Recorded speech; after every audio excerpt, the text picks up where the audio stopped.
There's Ms. Coffins. All right, let's go ahead and just get kind of a lay of the land here, and then we'll kind of talk about the process we're going to go through here, kind of get through these multiple issues involving the competing LUPA claims here that have been filed. So let's just go around here, just make sure I can get everybody. It's been a little while. It's been a couple months since we've all been together here, so I want to make sure I can recall everybody. So can I just have you identify yourselves for the record and which party you're with? Yes, Your Honor. Good afternoon. My name is Brian Telligent, and I am counsel for Klickitat Land Preservation Fund and Dennis and Bonnie White. All right, thank you, Mr. Telligent. And I Miss Calkins I have here on the line on behalf of Dennis and Bonnie White.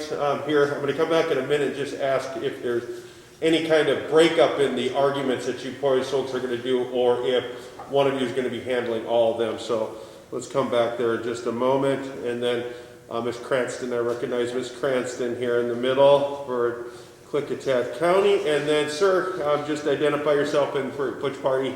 Good afternoon, Your Honor. Joe Rayberger. Okay. On behalf of Under Canvassing. All right. Thank you, Mr. Rayberger. I talked to my administrator. We were thinking maybe you were going to be appearing by video or so today, so I just wanted to make sure. And then I have Mr. McDonald. Is he here present or appearing at all? I think he may be on the phone. He doesn't intend on arguing. Okay, it doesn't. Okay, perfect.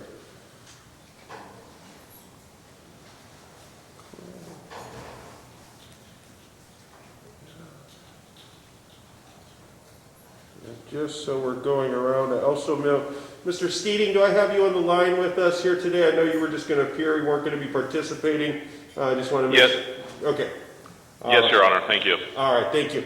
All right, if I could just have those individuals that are appearing by phone, computer, or video here today, just mute your devices at this point in time so we make sure we don't have any interference with the record. Ms. Calkins, if we come back and you're going to be arguing, obviously, I'll have you unmute at that point in time to go ahead and present any argument that you have on that issue. So with that said, let me just kind of, Mr. Rayberger, you're going to be handling both the issues, responding to KLPF's and the White's LUPA petition motion. And you're also going to be handling your motion with regards to challenging some of the conditions? That's correct, Your Honor. All right. And Ms. Cranston will be handling all the arguments for Klickitat County, both sides? Correct, Your Honor. All right. Mr. Telligent, with regards to the handling of the LUPA petition that was filed in your behalf, are you going to be handling all the arguments, or is there going to be some kind of division of the argument between yourself and Ms. Calkins? There will be a segregation, Your Honor. Ms. Coffins will be handling issues relating to the western gray squirrel, and I will be handling everything else. Okay, perfect. Thank you. All right. That kind of helps me get an idea of where I need to be looking and where I need to be going. Let's take up one issue that I think is out there, and then we'll start going into the issues, and I plan to go ahead and deal with the Klickitat Land Preservation Fund argument first. I've broken it out into a couple of different sections there. I'll have us kind of go through that in order of those sections. Once we get done with that, then I'll turn this over to Mr. Rayberger for your arguments with regards to your challenge to some of the conditions that were imposed by the hearing examiner, kind of in one fell swoop, because I think it's a little bit more narrow just dealing with those conditions. So let's deal with the initial one, is the Brian Telligent Declaration, which I think it contained the Dennis White Declaration, which was requested, I think, to be a supplement the proceedings in this matter. Any argument with regards to that you want to add, Mr. Telligent? I know you did address it a little bit in your motion, your paperwork, your briefing here, and I appreciate the briefing. It's been very extensive and very helpful for the court to get kind of a full understanding of both parties, all parties' positions in this. So anything you want to address with regards to whether or not that should be included as part of the proceedings? Yes, Your Honor. And first, do you prefer us to stand, or would You're more than welcome to sit and be comfortable there as long as you're there. I don't have any preference if you're standing or sitting, whatever you're more comfortable with. Thank you so much. Well, the Dennis White Declaration was something we had submitted as a pretrial exhibit in the SEPA appeal before the hearing examiner. We had disclosed that with our preliminary witness list and exhibit list. The issue came up that very late in the game, like just a day or two before the hearing, the examiner struck it based on an argument, or based on his ruling that you could either testify orally or testify in writing, but you could not do both.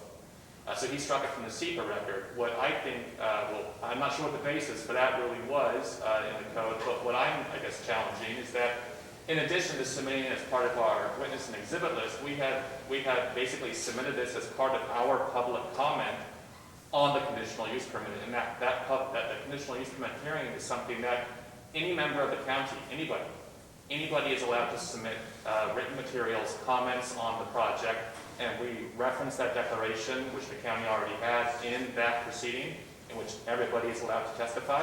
And the examiner still struck it from that proceeding as well, and I don't know why, and I believe that was highly improper. So I would ask the court to consider it for what it's worth. Ms. Hawkins, anything you want to add on that argument? No, thank you, Your Honor. Thank you. Ms. Cranston, anything you want to add or any position? Mr. Rayberger, any position with regards to whether or not that should be considered as supplemental to the proceedings? Thank you, Your Honor. Well, first I would just say procedurally, while they did raise that in their legal petition, and I believe it's addressed in a footnote, there's been no motion to supplement the record in this regard. And so I don't think that this is properly before the court procedurally now. And secondarily, I think the hearing examiner has the authority to control how those proceedings proceed below. He's within his discretion on how he accepts written and or oral testimony. In that case, he said that anything that Mr. White wanted to include in his testimony,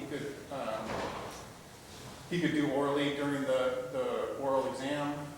He did do that, and since that wasn't considered by the examiner, I think it's appropriate to deny the motion to, if there is, I'm not even sure there is a pending motion to supplement the record, but to the extent the court considers it one, I think the examiner's.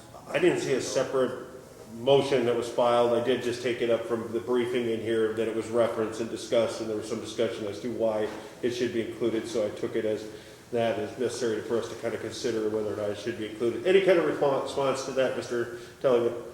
Yes, I mean, in our legal petition, we challenge the examiner's ruling that it should be excluded. I don't believe this isn't really supplemental. Often in LUPA cases, for example, if there is no quasi-judicial proceeding below, like it's just a simple building permit or there was application materials with no hearing, then you can supplement the record with effectively new evidence, new stuff that comes in at the superior court level. That's not the case here. We tried to get it in below, and I'm challenging his ruling, saying that we couldn't do that. And I guess Mr. Rayberger's response really goes to the SEPA portion of the hearing. Yes, my client was allowed to testify. We were under very high time constraints. But the point is, every member of this community, every member of the county is allowed to submit written comments to the county as part of the CUP hearing. Everybody has that right, and there's no basis in the Klickitat County Code for the examiner to say some citizens can and some citizens cannot. It is simply not there. Everybody has a right to do that. My client tried to exercise it, and my client's the only person who was told he could not provide his written comments. I believe that's wrong and illegal.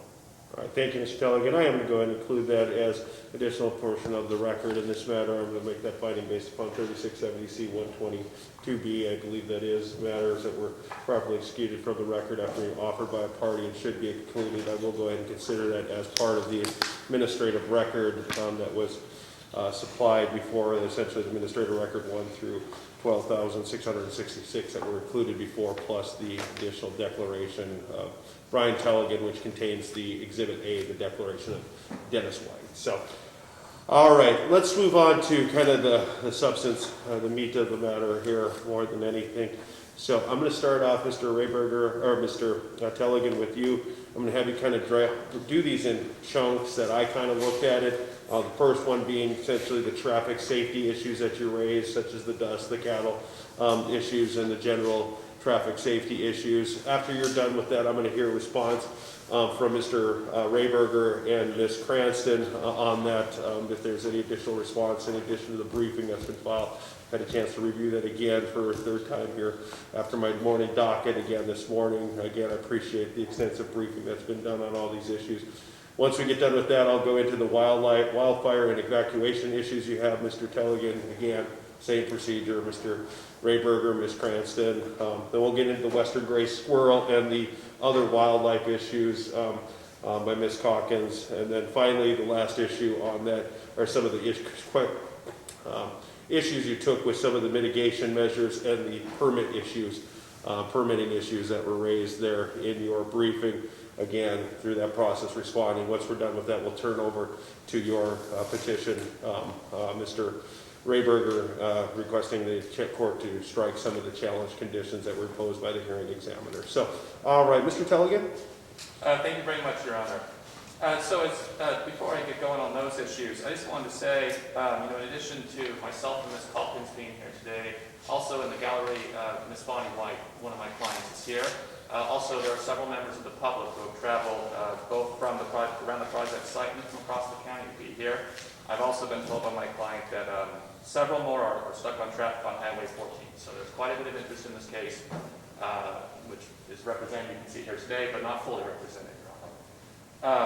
As you said, we are challenging two decisions by the Klickitat County Hearing Examiner. The first, which we have referred to as the SEPA decision, was the examiner's decision upholding the county's mitigated determination of non-significance under the State Environmental Policy Act. Let me actually just stop you, Mr. Pelican. Let me just try to take one other quick issue kind of off the table that was out there. The hearing examiner issue and the jurisdiction of the hearing examiner to hear that. I've seen the responses. Let me just kind of clear that issue from both parties. I know you do both respond to it in the issues, but let's take that off first, kind of off the table first, and then we'll kind of move on to the movement back into the traffic issues that you've raised. So anything you want to add to your briefing on that issue as to whether or not the hearing examiner had jurisdiction to hear both the SEPA and the conditional use permit hearings? Yes, I think there's a simple issue and a relatively more complicated issue. The simple issue is that under the Klickitat County Code, there's only one body with authority to make decisions on conditional use permits, and that's the Board of Adjustment. And you can find that in two places, Your Honor. You can find it at KCC 19.04.160. That's the definition of what a conditional use is. And that provision defines a conditional use as an activity specified as a conditional use or exception, permitted when authorized by the Board of Adjustment. That's what it says. That's the definition of the very permit that Undercam received in this case. You can also find this at KCC 19.60.050. It says this outlines the jurisdictional duties and powers of the Board of Adjustment, and it says they are, quote, as follows. And the first one is hearing and deciding applications for conditional uses. There is no other body in the county specified by code that has the authority to hear and decide a conditional use permit application. And I think that's the simple issue, which is that the conditional use permit had to be decided by the Board of Adjustment. Now that gets somewhat complicated, Your Honor, because under SEPA, sometimes the hearing on a conditional use permit or subdivision permit or any other kind of permit that might require a public hearing, sometimes that public hearing has to be combined with the hearing on a SEPA appeal if a SEPA appeal has been filed. Now, that's the typical rule, although that rule does not apply when the county has put mitigating conditions on the project pursuant to what is called its substantive SEPA authority. And substantive SEPA authority is effectively the county's power under SEPA to unilaterally say, we are going to mitigate the impacts of this project by imposing X, Y, Z conditions. Okay? If the county does that, then those hearings do not need to be combined. And there's a dispute in this case as to whether or not that provision applies, the SEPA substantive authority, whether the county exercised it in this case. And so there's a dispute as to whether or not the hearings did or did not have to be combined before a single public officer. Now, I think that issue, frankly, is a little less important because the bottom line is nobody else has the authority to rule on a conditional use permit application. So if the hearings had to be combined, then the Board of Commissioners should have appointed the Board of Adjustment to hear the combined hearing. If they did not need to be combined, then the Board of Adjustment should have heard the conditional use permit component, and the Board of Commissioners should have heard the SEPA component. So I think the bottom line is, at least, the conditional use permit is invalid because the Board of Adjustment had to rule on it. And depending on how you rule as to whether the hearings had to be combined, that would open the possibilities for maybe part of this hearing having been held by somebody else. But frankly, if you did hold that they do not need to be combined because the city was using its substantive authority, which the county, which the county has said it is doing in this case, then also that appeal needs to be heard by the local legislative authority. That's what SEPA says. And the whole idea is if an unelected county official uses his or her SEPA substantive authority to put mitigating conditions, then SEPA says the appeal of that needs to go to the legislative authority. Effectively, an unelected individual needs to be reviewed by an elected one. And so in that case, frankly, in this case, the county commissioners should have heard the appeal themselves, because they are the elected body, they are the legislative body, a hearing examiner is not. So I guess at bottom line, the CUP is invalid because only the Board of Adjustment had the authority, and frankly, the commissioners themselves should have heard the remainder of the appeal. Mr. Rayberger, any response in addition to your briefing that you filed on this issue? Yeah, thank you, Your Honor. I mean, generally we'll stand on our briefing, so I don't want to repeat a lot of the arguments here, but I'll briefly touch on them if it's of interest to the court, and I'm happy to answer any questions. But SEPA does impose a mandatory linkage requirement. So when you've got an appeal of a SEPA determination, that appeal must be heard in conjunction with, quote, linked with the underlying permit application. And that's what occurred here. The reality is only the board has the authority to determine SEPA appeals, and that board also has the express authority both under county code and under well-recognized law to delegate that authority to a hearing examiner. It's common practice and SEPA practice throughout the state of Washington. Klickitat County is not an outlier in this regard. I think we cited parallel provisions from the city of Yakima County, Spokane County, King County, all of which delegate this authority to hearing examiners, both on appeals like this of a threshold determination and also when a county is actually exercising substantive authority under SEPA. KLPF argues that the SEPA statute 4321C 060 requires that this only go to a legislative body. I'll say two things in that regard. First, the county was not exercising substantive authority in this particular instance, and I think we cite reference to Professor Settle's treatise on this. Substantive authority typically is occurring following an EIS when a permitting jurisdiction either denies or conditions a project or issues conditions that are over the objection of the applicant. I would say here, under canvas worked for years with the county, proposed and agreed to all the conditions in the MDNS imposed by the county, agreed to mitigate and condition its project accordingly. And so there was no substantive authority there being exercised by the county, nor does that statute require that it go to the legislative body. And I think you'll see in the parallel citations to other jurisdictions where they delegate all SEPA issues to the hearing examiner that this is common practice throughout the state. The Board of Adjustment, with respect to the CUP, had absolutely no authority under the county code to make a SEPA determination. I think we cited, as well as maybe the county, some legislative history within the county about dealing with this very same issue. And I would make a final point that I think the county gives deference to or the court should give deference to the county in the interpretation and application of their own procedural rules under SEPA, and this is the process the county followed. Thank you. Ms. Cranston, anything you want to add to your brief? Thank you, Your Honor. Generally speaking, our argument parallels Mr. Rayberger's. I do want to point out that the county never claimed that it was exercising substantive authority under 4321C 060. The other point I want to make is that Mr. Tilligan here today, as in his briefing, completely ignores RCW 36.70.970, which gives the legislative authority here, the Board of County Commissioners, the authority to delegate a hearing examiner the power to decide certain issues, including conditional use applications and appeals of SEPA decisions. Otherwise, I'll rest on my briefing unless you have specific questions. All right, thank you, Ms. Cranston. All right, let's go ahead and move on to the other issue. I'll get that out when I get my ruling out with regards to the court's view on the issue with regards to the hearing examiner's jurisdiction to hear both the SEPA and the CUP appeals in this matter. So, all right, Mr. Telligan, let's go back up again now to the traffic issues that you to address first. Yes, and I'm sorry, I couldn't hear you. Did you just rule on this issue? Or? I have not. I will get that out in the ruling that I issue on this on the entirety of this matter. Fair enough. Thank you so much. So yes, we've raised quite a number of traffic issues. You mentioned dust in your narrative there.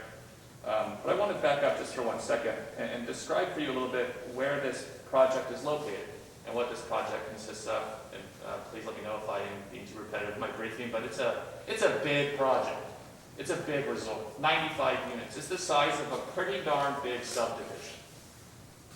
And it's going in on Oak Ridge Road. Oak Ridge Road is very windy, it's very steep, it's very narrow. If you've ever driven it, you would not necessarily feel comfortable. I can tell you that from experience. It is frequented by logging trucks. It is frequented by large agricultural vehicles. It currently receives not very much traffic, between about 38 and 48 vehicle trips per day. When we did our traffic counts, we did those traffic counts, by the way.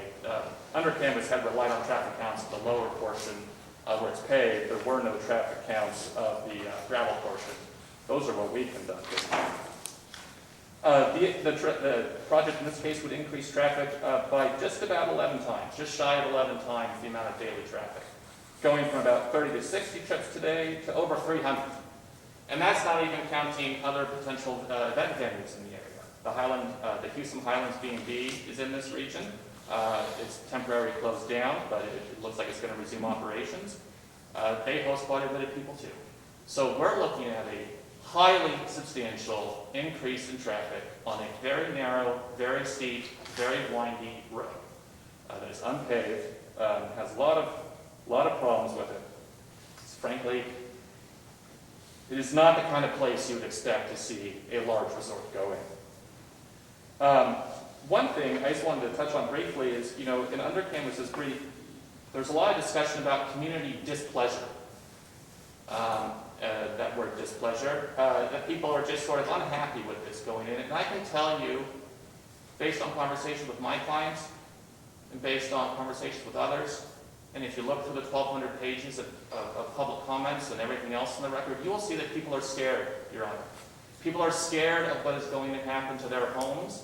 They are scared of this road becoming a very dangerous place, and frankly, they are scared of being trapped in a fire if one ever happens. Now, the issues that we've raised regarding traffic, I guess, kind of go again from simple to more complex. I think a simple one is dust. There were lots of public comments in this case about the amount of dust that gets generated on this road. But just by the existing traffic, we have photographs that were submitted with the declaration of Bonnie White showing a great deal of dust hanging in the air on her property after a single vehicle passed by. Our traffic consultant, Ross Tillman, noted dust plumes as being a potential safety hazard. Dust is a problem. My clients also, with the neighborhood, did sort of an experiment where they tried driving their cars at around the rate that you would expect at the peak traffic hour from this project to see what the plume was like. It was a lot of dust, so much that it obscured a jogger on the side of the road who you could barely see only as you came right into the foreground. The road also has limited sight distance around a lot of curves. Lots of people have talked about this. It's not, you don't see very far around the curves, and a lot of times you're going around the curves, you're going at a steep incline or a steep, incline, so that your head beams aren't necessarily going to be reaching around. There's just a lot of problems. But back to dust, the issue is dust is both an airborne contaminant, it's a traffic hazard, it's a problem, and the county didn't do anything. The county didn't analyze it. I asked the county's secret responsible official if she analyzed this issue or whether she considered it. Her answer was no. And frankly, look at the briefs before you. What was the county's and Under Canvas's primary excuse in their briefing for why either they didn't do it or didn't need to consider dust impacts? It was that the Washington Department of Ecology regulates dust. The county even wrote that they've looked at the Department of Ecology's regulations on dust as part of their decision. There are no regulations on dust from the Department of Ecology. They don't exist. The department doesn't do that. And we pointed out in our reply brief that, in fact, that's in the record because a concerned citizen wrote to the Department of Ecology and asked about this issue, and the Department of Ecology wrote back that they don't regulate dust. So that's just, up there above your head, Your Honor, it says, truth is the foundation of justice. Well, the truth is those regulations don't exist. The county also argues that it has not adopted specific regulations about dust, and so therefore it would be improper to evaluate that issue under SEPA. Well, that just completely misunderstands the role of SEPA. SEPA is an environmental full disclosure law. If you look at the adjectives that the Washington courts have used to describe what a valid SEPA analysis must look like, They say it must be systematic, it must be conscientious, it must be searching, it must be well documented. Those are the words that the courts use to say what the agency must do. But more importantly, they've said that SEPA is a gap filler. That's why SEPA exists. SEPA isn't there just to say, enforce the code you already have, so that if the county has a dust regulation, just go ahead and enforce it. No, SEPA is described as a gap filler. And you can see that in the case we cited to you, Bellevue Farm Owners Association versus the Shoreline Hearings Board, at 100 WINAP 341 in the year 2000. They said environmental analysis should focus on the gaps and overlaps that exist in local regulations. Well, here is a gap. If there is no dust regulations, this is exactly the kind of thing that the county should be looking at, but they didn't. So I think the dust issue is a simple one, Your Honor. Lots of people complained about it. My client even testified in the declaration that it's so bad that it has caused respiratory problems in the past. And yet, there was nothing. Another issue is cattle. As you enter Oak Ridge Road off of SR 141, there's a sign saying entering permit range. Entering, I forget the exact language, entering cattle territory. There are lots of cows in this area.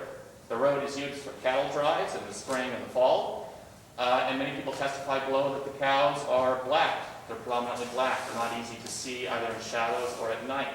Our traffic consultant testified that having cattle on the road is a potential safety hazard,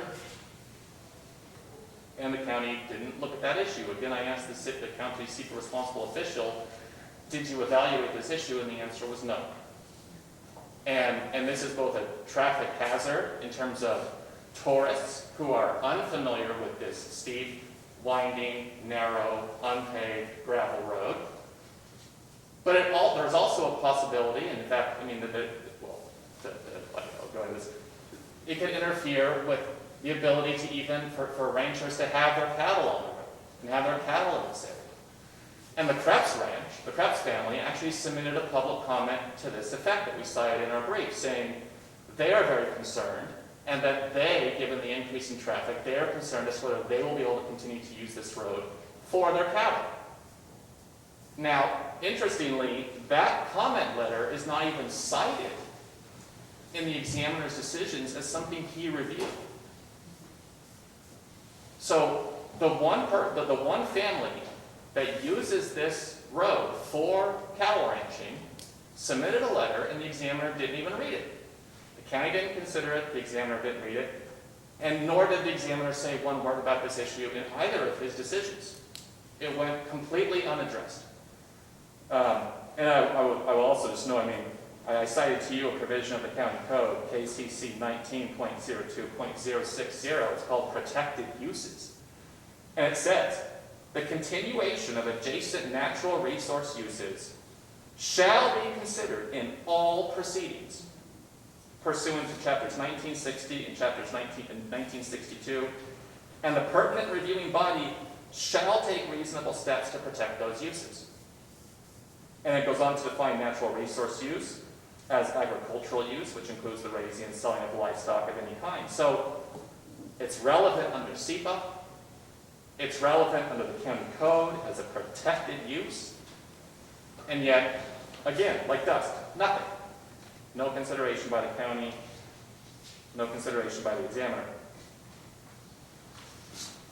I won't go into fire right now, although I think a lot of these issues are very interrelated. But putting fire aside, there's also just a fundamental failure on the county's part, Your Honor, to identify and examine the attributes of this road that make it so dangerous.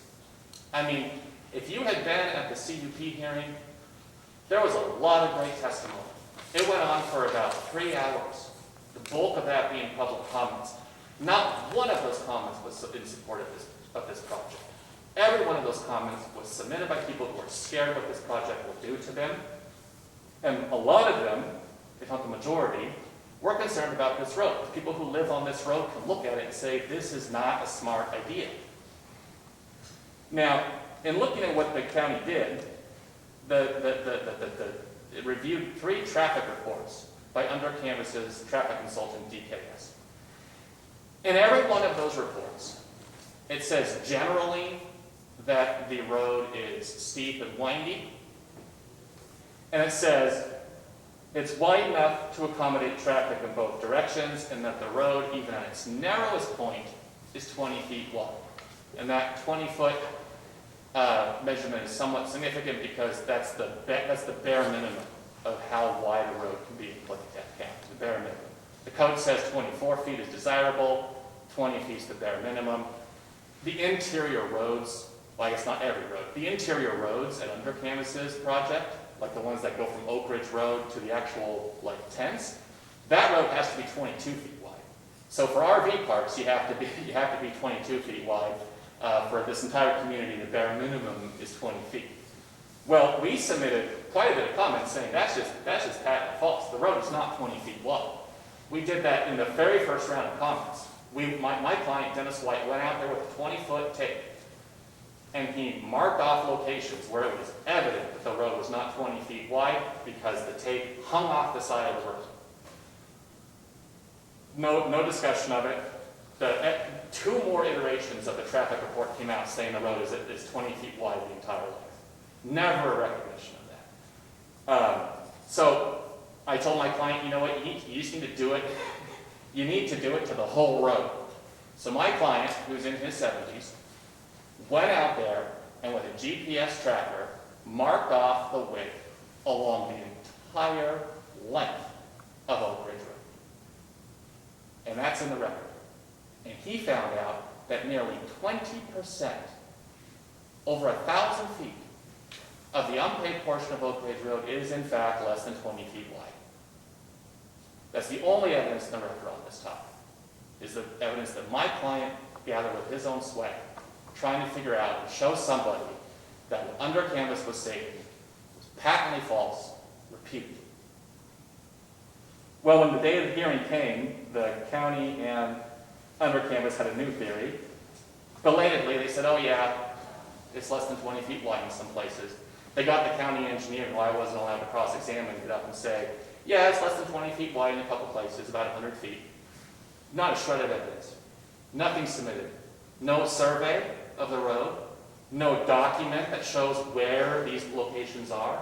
Just a witness that I couldn't cross-examine saying, oh yeah, it's less than 20 feet wide in a couple places. And apparently now they plan on fighting it. Well, I think that's a big problem. I think that you need to know where those locations are. Let me just ask you this, Mr. Tellegen. Outside of the issue of 20 feet enough, 22 or 24 Sure. feet aside, but if there's one of the conditions is that they're to make that the road is 20 feet wide in all portions of it, how does that not essentially address the kind of the concern that you have? If that is one of the conditions that is placed on UC before they can go ahead and operate this facility, that they have to make the road 20 feet. Right. Well, if you look at the conditional use permit decision, let me see here. It actually says to the extent required by the local planning department on that one. I think it's condition 19, I apologize. Yes, condition 17.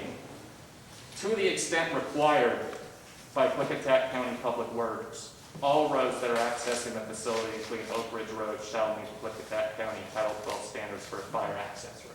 Could that condition be modified to require that it be 20 feet in all aspects? Or it could be better written, I guess? Would that satisfy the concerns? Or is there still ongoing concerns? Because, I mean, I know your overall view that 20 feet, 22, 24 feet, whatever, is not going to be sufficient due to all the other concerns, but some of the conditions put in, such as signage and the increase of the road to a certain portion, is going to address those concerns. Well, certainly it would be a good thing to make this condition absolute, right, and not have it be on county discretion.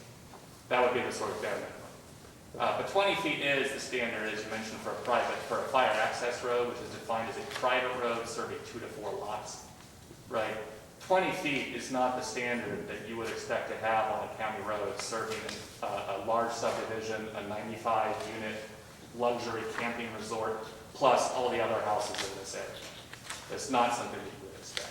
And I know you addressed that somewhat with regards to the 600 vehicle trips per day as a footnote in one of the transportation manuals as to whether or not that, how the court should interpret that a little bit as well. But, there was a lot here. Didn't Mr. Tillman, didn't he on cross-examination indicate that if the road had been improved to 20 feet, that would address a lot of his safety concerns? He didn't say it addressed all of them, but a lot of the safety concerns? Yes, I mean, those were his words. And what I gave you in my brief was also an excerpt of the rebuttal where I asked him those questions. And I mean, I think that it's kind of a gotcha moment, right? Like, haha, 20 feet will take care of some of your concerns, and they're trying to latch on his language. But he was very clear that, yes, that's obviously good, right? But there are a lot of problems. And so, for example, another problem is sightlines, right? Around curves, you have to have minimum ability to see a certain distance as you're approaching a curve. And lots of people, our traffic consultant, public comments, all testified that there are multiple places on this road where minimum sight lines are not being met, right? Even with the condition, I think was one of the other conditions was for the trimming of trees and stuff to kind of, and I don't know if that was exactly, I recall something about the trimming of the trees to try to address some of those issues. Yes. But still, there's concerns you have. Sorry, I keep on interrupting you. Yeah, no, go ahead, sir. So on the sightline issue, it is true. So Undercanvas had sort of implied in his brief that they had looked at sightlines, and that's true, kind of. They looked at sightlines at the actual entrance to the resort, right? So at the actual driveway onto the resort, they looked at sightlines. They determined it was inadequate, and there's going to be some mitigation around that. There's also a vegetation management plan to keep things clear. To my knowledge, that only applies to their property. They're not, no one has testified, nobody has said that they're going to go trim all the vegetation along Oak Ridge Road to make sure everything is legit and safe. So yes, it's true they'll have a vegetation management plan. Yes, it's true that they'll look at sight distance at their entrance. They did not look at sight lines anywhere else on the road, even though multiple people said there are problems here. But I do think a guideline for how to analyze these, now these are not SEPA regulations, but they show what the county sort of expects to be the sort of minimum due diligence on the behalf of a developer to show what traffic impacts are being and how they will be mitigated. And those are in the county's transportation standards. Section, chapter 12 of the Klickitat County Code is actually in a separate document. You can find that at AR 1561. And those talk about what must go into a traffic impact statement or a traffic impact analysis, which is described as a very important analysis used to figure out what the impacts are and how to mitigate it. And they talk about having to identify deficiencies in the transportation system in the study area.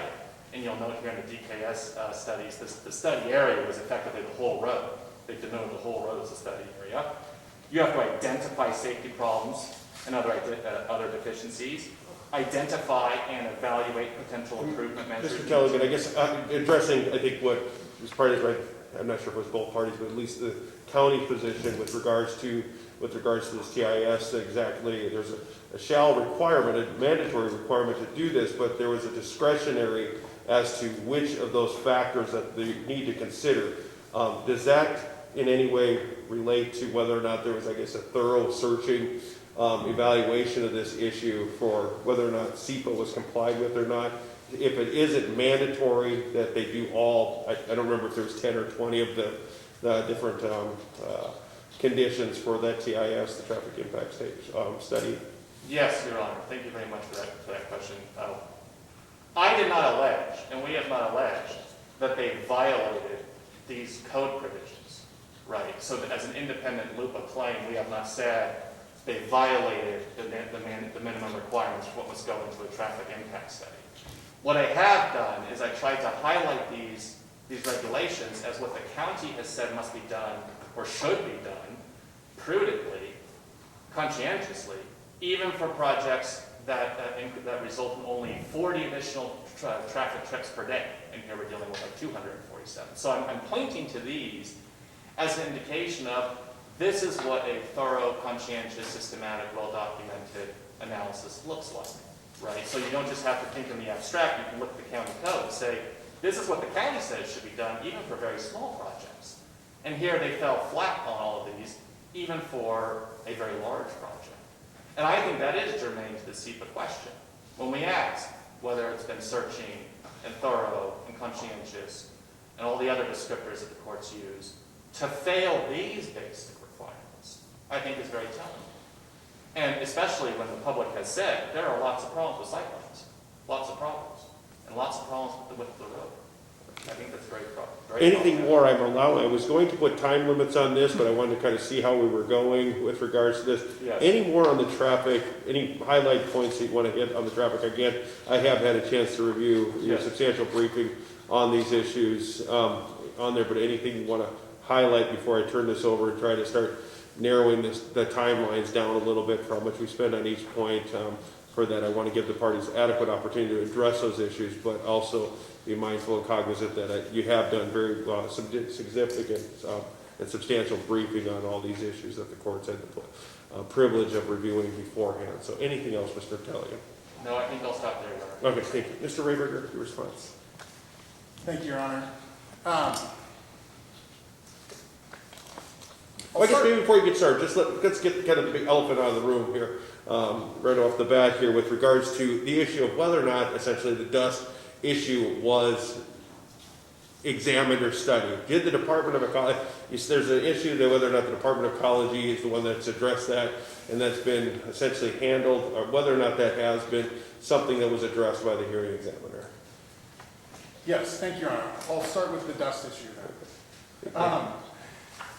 Yes, it was addressed by the hearing examiner. There was substantial testimony in the record put on by the appellant, KLPF, regarding the dust issue.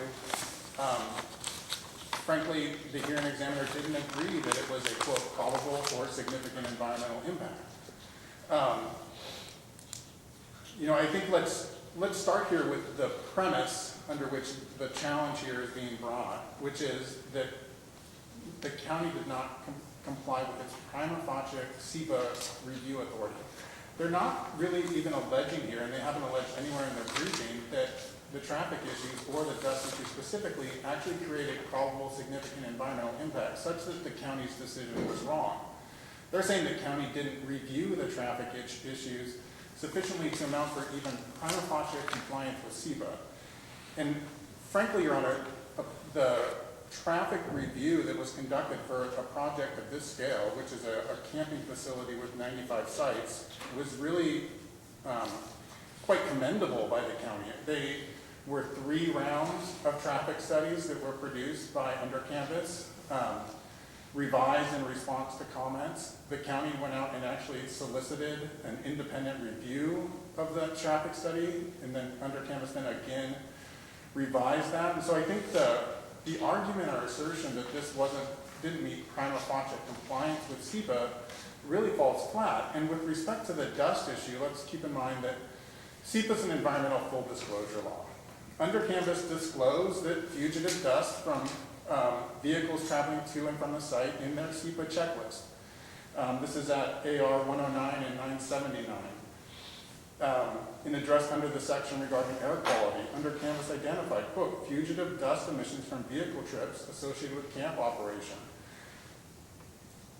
In so doing, it met its obligations of disclosure. Undercampus went further and it quantified and estimated those fugitive dust emissions based on the model vehicle trips per day and compared those to EPA guidance. So there's been a lot of talk about ecology regulations. Yes, ecology does regulate dust under the Clean Air Act, under their delegated authority from EPA.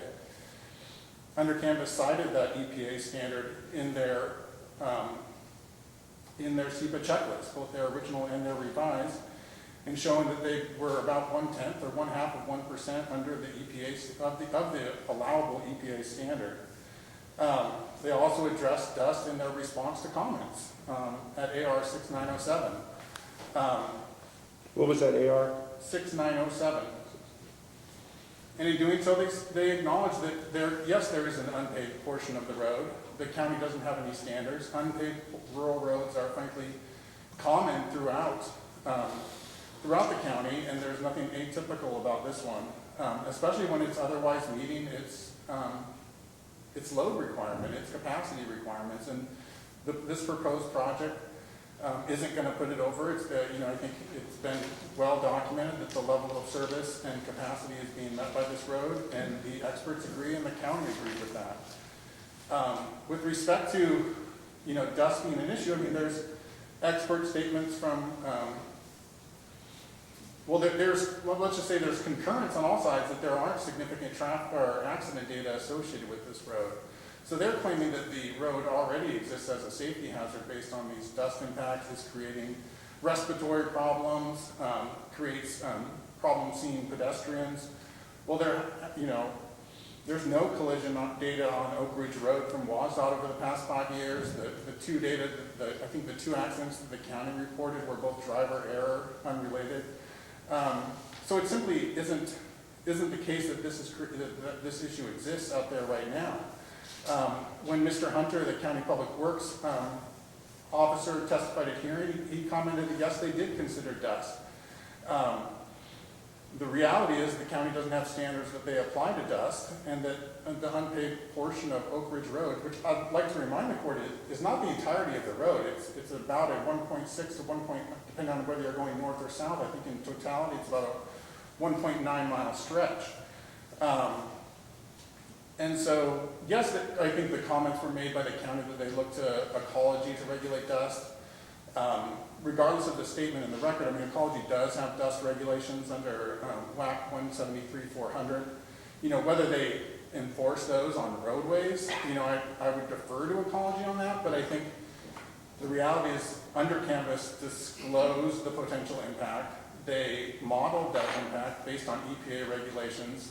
Ecology enforces those EPA regulations under their delegated authority. So none of those statements are inaccurate, nor is the statement inaccurate that the county doesn't independently have a code ordinance to apply a standard. And yes, SEPA does require in imposing mitigation conditions, but they can't be discretionary. I mean, they must be based on some sort of county policy, regulations, or ordinance, and that's WAC 197.11.660 1A. I hesitate to do this, but I'll say it's, before the examiner also were documents in the record that two of the petitioners here, Dennis and Bonnie White, have previously objected to that portion of Oak Ridge Road as being paved. This is at AR 5225. And in making that argument to the county objecting to the pavement, they said there's no, quote, no legitimate record of need to support improvements to Oak Ridge Road. Quote, the conditions are such that gravel, when properly maintained, is much safer surface to traverse, and didn't raise any issues about respiratory issues or safety concerns in travel. And these were all of this together was before the examiner, who, is the body reviewing the factual information, and his determinations of that fact is entitled to quote, substantial weight by this court, and is frankly viewed in a light most favorable to the party that prevailed here, which would be under canvas. And so I think when we're looking at whether or not dust was an issue that was considered and evaluated, the answer to that question is yes. Petitioners disagree with the result reached, but it doesn't make the SEPA compliance, or certainly not the prima facie compliance, erroneous. Thank you. Go ahead and continue any additional responses to the rest of the arguments with regards to the traffic issues that were challenged here by Mr. Telligent. Thank you, Your Honor. So I get the next one. Well, I'll start with the premise that I think their numbers continue to be off and be slightly inflammatory. So in their briefing, I believe they said that this resort, or the camping facility, would raise the traffic on Oak Ridge Road by 18 times. This morning, Mr. Telligent said, or this afternoon, 11 times, but then said it would go from 60 to 300. Well, I mean, 60 to 300 is not an 11 times impact. And so I think there's a lot of fear that's being stoked here, and I'm not sure that it's all being based in reality. And the hearing examiner, yes, there was multiple witnesses, multiple experts, dueling experts on the issue of traffic, and he was the individual and the hearing body that was best served to weigh that evidence and make the determination.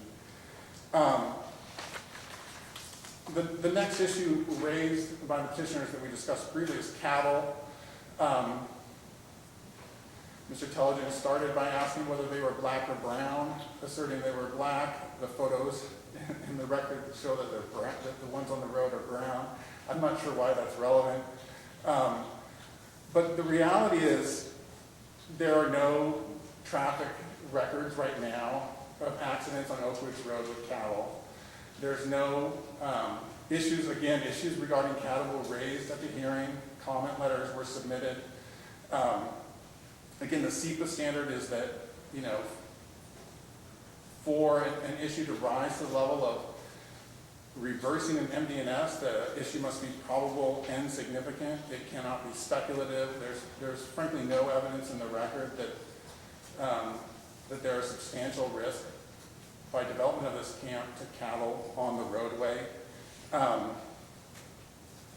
I think that the statements that Mr. Telligent made this morning about concerns that they may not be able to use the road for cattle, you know, I think, unfortunately, I mean, that falls in the realm of unsubstantiated and speculative neighborhood concerns, which may be valid to the individual, but aren't enough to overturn a vetted SEPA determination. The reality is there's simply nothing in the evidence that shows that the cattle pose a significant impact on the roadway for safety concerns. And I think we'll stand on our briefing on the limited use of the road presently for cattle. Regarding the final issue, or more broader issue about the study and the quote, fundamental failure that was alleged by KPLF to examine the traffic conditions. Again, I started there and I'll end there. Nothing could be farther from the truth. There were, you know, 3 separate rounds of traffic studies, an independent review by WASDOT, review by County Public Works. This is a shining example of what a searching, exhaustive review of traffic impacts look like. With respect to the width of the road, if you look at the expert statements put on by under canvas, the width of the road issue has been acknowledged. It was addressed at the hearing below. The condition that exists presently in the SEPA determination is condition 16.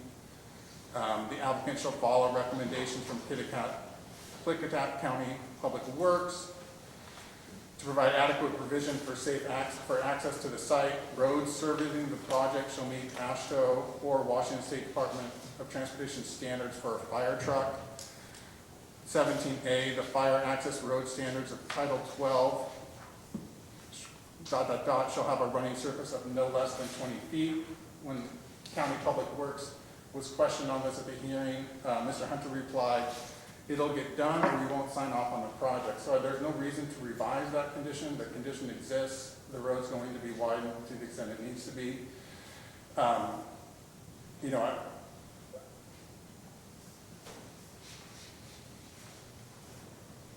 I'll close by saying, in the hearing examiner decision, this is at paragraph 29.2, he concluded there are no probable significant environmental impacts related to traffic caused by the proposal. In this respect, the hearing examiner finds those opinions of expert witnesses, Rhea Lizakowski, Lacey Brown, Lisa Bornzall, Patrick Skillings, who is the independent reviewer, and comments and testimony from Jeff Hunter, Klickitat County Public Works Director, Deputy Director, to be more convincing than those of Gary Norris and Ross Tillman.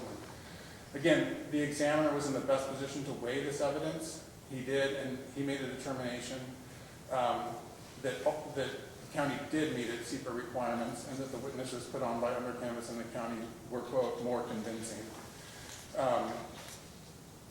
Unless the court has any questions, I'll wrap. I do. I just want to make sure.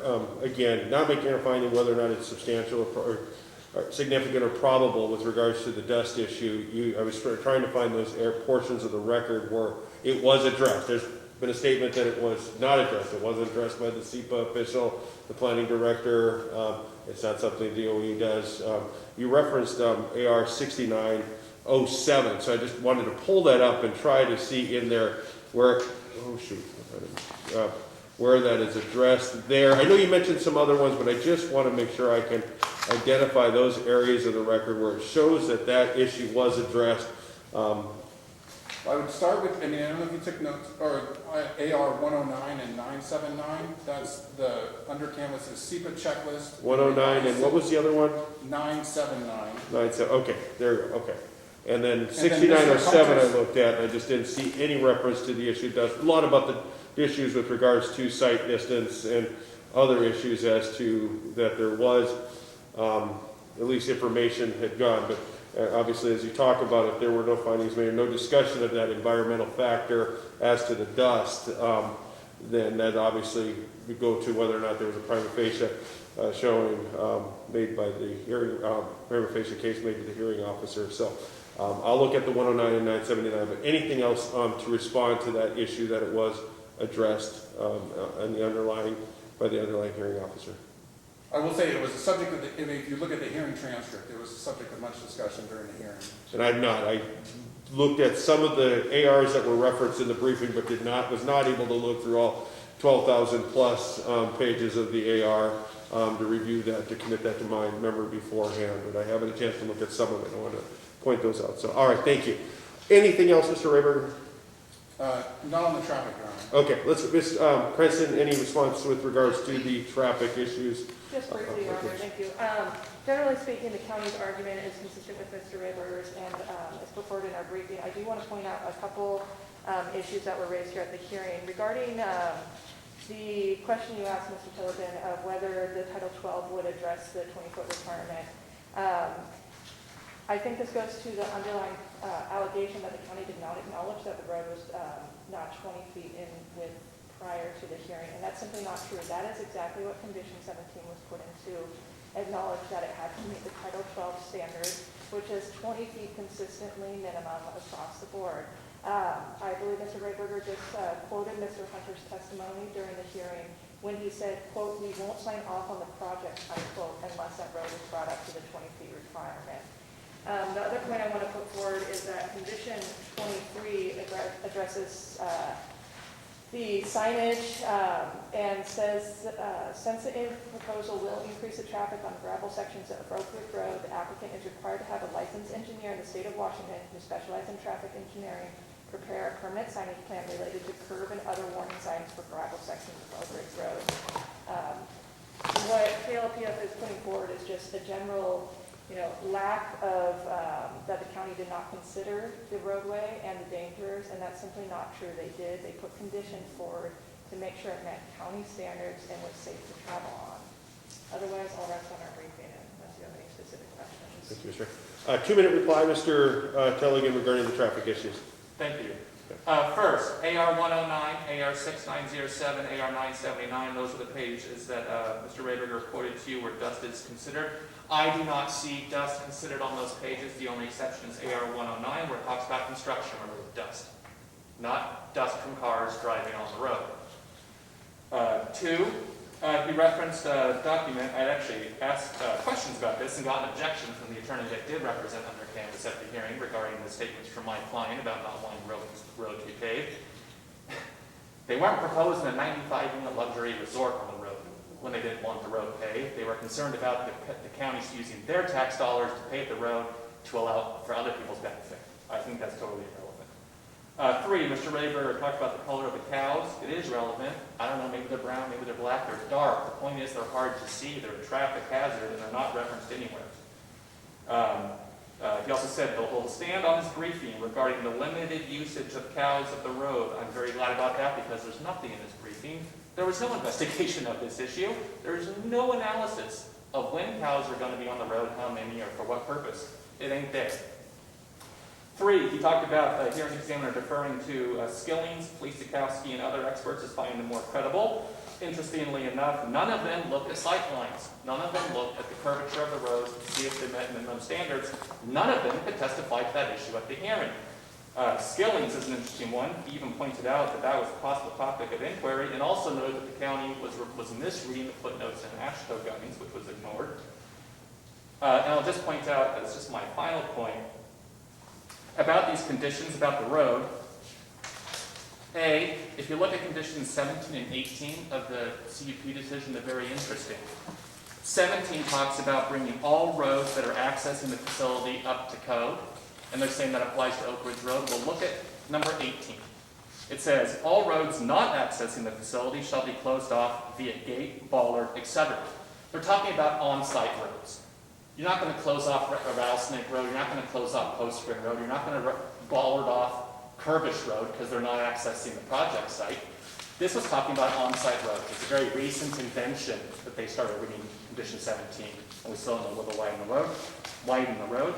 Last point on the signage. You can put signs on an obstacle course, Your Honor, and it's still an obstacle course. We don't know what this signage plan is going to look like. We have no idea if it's going to do anything.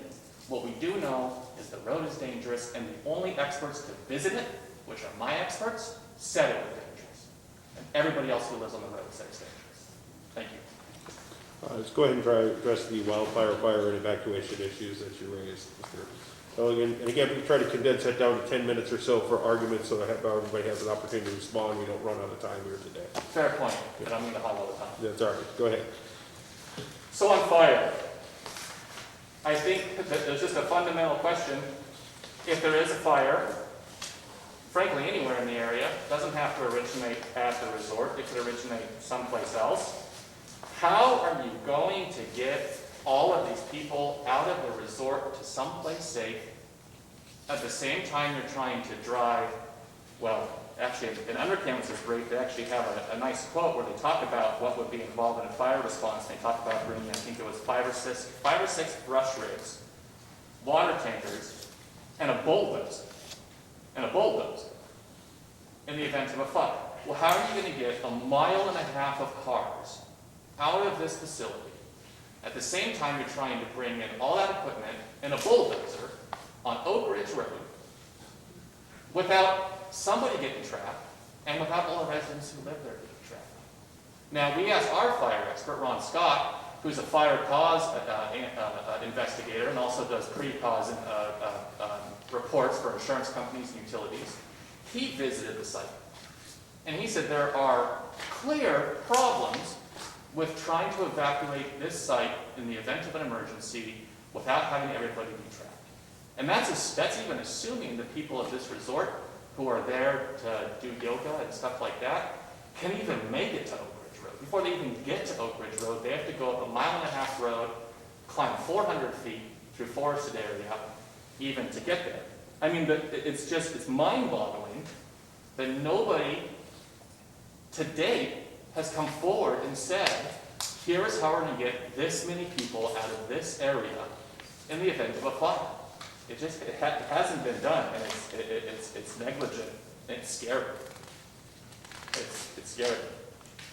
So in any event, so the county, after we filed our initial comments saying, hey, there's a major issue here with evacuation, the county put in a condition in the final NPNS says, well, Undercanvas needs to come back and do an evacuation plan that anticipates the need to evacuate guests quickly. Well, that's easier said than done. The fundamental question is, how are you going to do that? Nobody has answered that question. And I would point, Your Honor, to the, let me just find it here in my notes. I apologize. It's the Lanspeed Douglas case that we cite in our brief. That was a case where a hearing examiner had, in fact, overturned a preliminary plat precisely because it was going to pose problems for fire evacuation.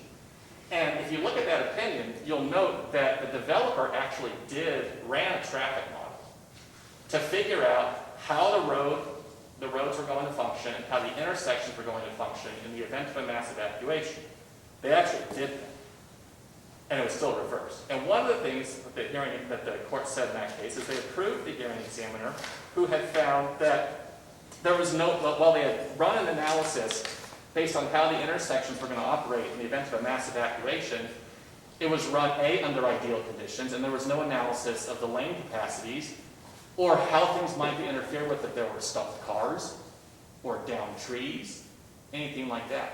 That was a case that was overturned, where that's what the applicant had done. And here we have none of that. What we do have, this is really the only thing we have, on evacuation, besides the county's sort of optimistic view that a plan will get done someday, somehow.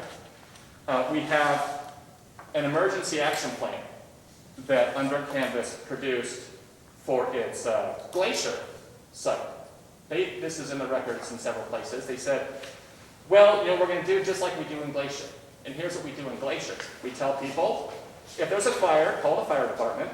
If the fire's in the trees, evacuate and go to the general store. Well, the Glacier site is nothing like this site. It is immediately adjacent to a major 4-lane highway. We had our fire expert, Ron Scott, fly his plane over it and visit that site. And he testified there is zero comparison. This site, there's one way in and one way out of the resort, and if you can even get through that, you get to Oak Ridge Road, which can be easily cut off and which poses all sorts of conflicts for firefighting apparatus and people. It has no relation whatsoever, no resemblance to the Glacier site. And that's really all you have. It's the fundamental question. How do you get 1.5 miles worth of cars out while not trapping people and killing them in a fire? That question hasn't been answered. All you have in the record is a plan for Glacier, which bears zero resemblance, and you have a condition telling Under Canvas to come up with a plan. Our position is somebody should have thought about this. Somebody should have said how this is even feasible, how this is possible, before the county issues its mitigated determination on significance. Anything else? I'll stop there, sir. Mr. Rayburn, your response? Thank you, Your Honor.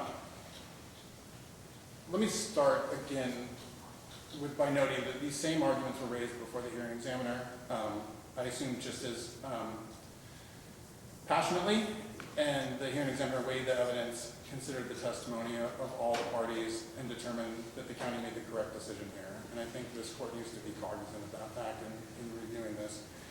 Also, in light of that procedural posture, I'd like to start with a brief discussion of this Lance G. Douglas case that KLPF cites. I'll note the stark difference in that case and this case, in which, in that case, the hearing examiner was faced with a record wherein the fire district raised express safety concerns regarding the proposed project, objected to the plat approval, that the county and comprehensive plan noted for the county, said that there were noted concerns on the adequacy of the roads in that particular area for fire evacuation, and that the county and the fire district brought forth testimony suggesting that this project was not appropriate. The county, because of that, and the court was very careful in its review in saying that the evidence must then be... Who addressed this from the county's perspective, that they could get something figured out? My understanding is that the fire chief, who was presented that he didn't have any concerns, was essentially not found to be an expert on evacuation routes. He couldn't essentially opine on that. And then secondly, the issue as to the condition, I believe it's 30, that says that there shall be a fire plan that's created before essentially you get to go forward. It's not specific. It doesn't outline what will be done, and so there's requiring a specificity requirement that is required under the Klickitat County Code for any kind of MDNS that's put out there. So if you can just kind of address those two issues, kind of some of the questions that came to mind in dealing with this. Sure. Well, first I'll say the conditions do address issues regarding fire safety and evacuation. The quote, in conditions 16 and 17 requiring the roads meet fire access standards. And then the condition 30, which you specifically referenced there, requiring an evacuation plan be developed. I'll note that Fire District 3 and DNR both did a site visit of this project. Under Canvas has provided Fire District 3 with a template copy of their evacuation plan.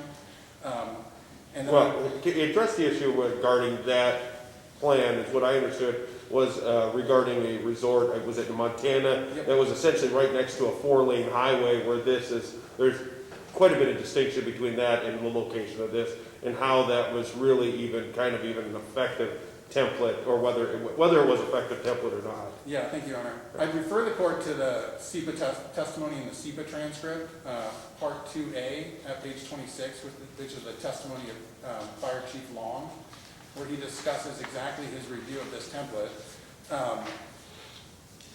But then it addressed whether or not he was question- deemed to be an expert on essentially evacuation routes and whether or not he can opine on that at all, I guess. I believe you might be confusing that reference to whether he's an expert with actually And I may be, because there was a lot there. a question the examiner raised with respect to one of the traffic experts put forth by KLPF, who was opining on fire risk associated with evacuation, and the examiner then asked, I believe it was Mr. Tilgman, it might have been Mr. Norris, but I believe it was Mr. Tilgman, whether he was qualified as an expert in fire evacuation, and his answer was no. I think the Chief Long is, again, back to the SEPA review issue here, and whether prima facie compliance was being met. Under SEPA, the county has the authority and actually is encouraged to consult with other agencies with jurisdiction and other agencies with expertise. Chief Long, as being the chief of Fire District Number 3, fits exactly that parameter. The county then consulted with him on all issues with respect to fire safety, including the evacuation plan. With respect to the evacuation template he's reviewed,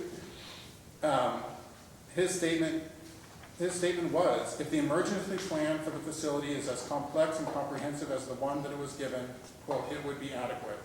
What it's dealing with here is how they're going to evacuate that camp. And he was satisfied that the template provided him would, quote, be adequate, and that the county, under campus would have to prepare that plan in consultation with Fire District Number 3 once the project's approved, once the final site configuration is laid out in the binding site plan, and it would then be placed in Fire District Number 3's folders, just like every other evacuation plan in the county. So I think there's no question that the SEPA MD&S requires that be done, and that it's specific. It is specific. They must develop an evacuation plan, and Fire District 3 will review it. Can you just respond to the issue then whether or not that condition is sufficiently specific enough to kind of satisfy what's required under the Klickitat County Code? I believe it is, Your Honor. I think, and I think we cited a Quinault case on this, where they had to develop a spill prevention plan. Yes, I mean, there's an evacuation plan, a template's been reviewed, and they require that plan. Now, I'm going to pull up the actual language used in Condition 30.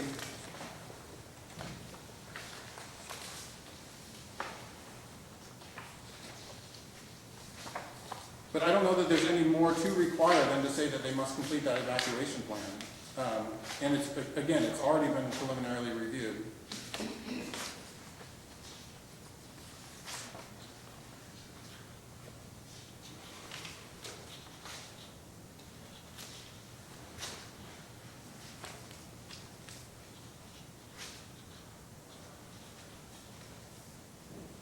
So condition 29 and 30. 29, the applicant shall develop a firefighting plan with Klickitat County Fire District Number 3. The plan should include an assessment of the fire district's capabilities to respond to fire emergencies. The Department of Natural Resources shall also be consulted as a potential responder. Condition 30, provide an evacuation plan in case of an emergency that anticipates the need to evacuate guests quickly. Your Honor, KLPF might want more, but I can tell you that the template evacuation plan that Under Canvas uses, has on file, it's familiar with these types of scenarios. Fire District 3 has opined that template plan would be comprehensive and is what they are looking for. I don't think there's any other additional specificity required under the code, and I honestly don't know what it would be. But the Under Canvas is willing to meet this condition and is working with Fire District 3 to make that happen. And the condition stands on its own. Thank you. Ms. Cranston. Just briefly, Your Honor, I just want to point out, Mr. Pelican made the comment that, quote, he's optimistic view that the plan will get done someday, somehow, unquote. Again, it is in the conditions 29 and 30 that this plan get done, that it be approved prior to operations. So if he's alleging that the county wouldn't uphold that standard, there's no basis for such assertions. Anything else, Ms. Cranston? No, thank you, Your Honor. Any 2-minute reply? Yes, Your Honor. That's not what I'm claiming. I'm sure there's going to be a piece of paper with writing on it that says, here's an evacuation plan. My point is, how is this even feasible? What is this going to look like? Now, you asked a question about the expertise of Chief Long. And Mr. Rayberger said you were confusing that with something else. No, you were correct, Your Honor. At the hearing, I wanted to cross-examine Chief Long. I want to know what he's looked at. I want to know what underpayments has submitted. I wanted to ask him questions about how it's possible to get brush rigs and a bulldozer and fire trucks and all this kind of stuff into the project site, while getting a mile and a half worth of cars out and not killing people. I wanted to ask him those questions. And the examiner overruled me, and I said, well, you said we could cross-examine expert witnesses. That was the ruling in the pre-hearing order. He said no. He said, so, this is from page 20, I'm sorry, I believe it's 19 of part 2A of the transcript, see the transcript. He says, this is Mr. Cottenham. So, as I said, he, this Chief Long, was identified as a lay witness. I am not considering him, and I will not consider any of his opinions to be expert opinions. They're the opinions of a lay witness only, without the skill and expertise, training, experience that is associated with expert witness testimony, so that's my rule.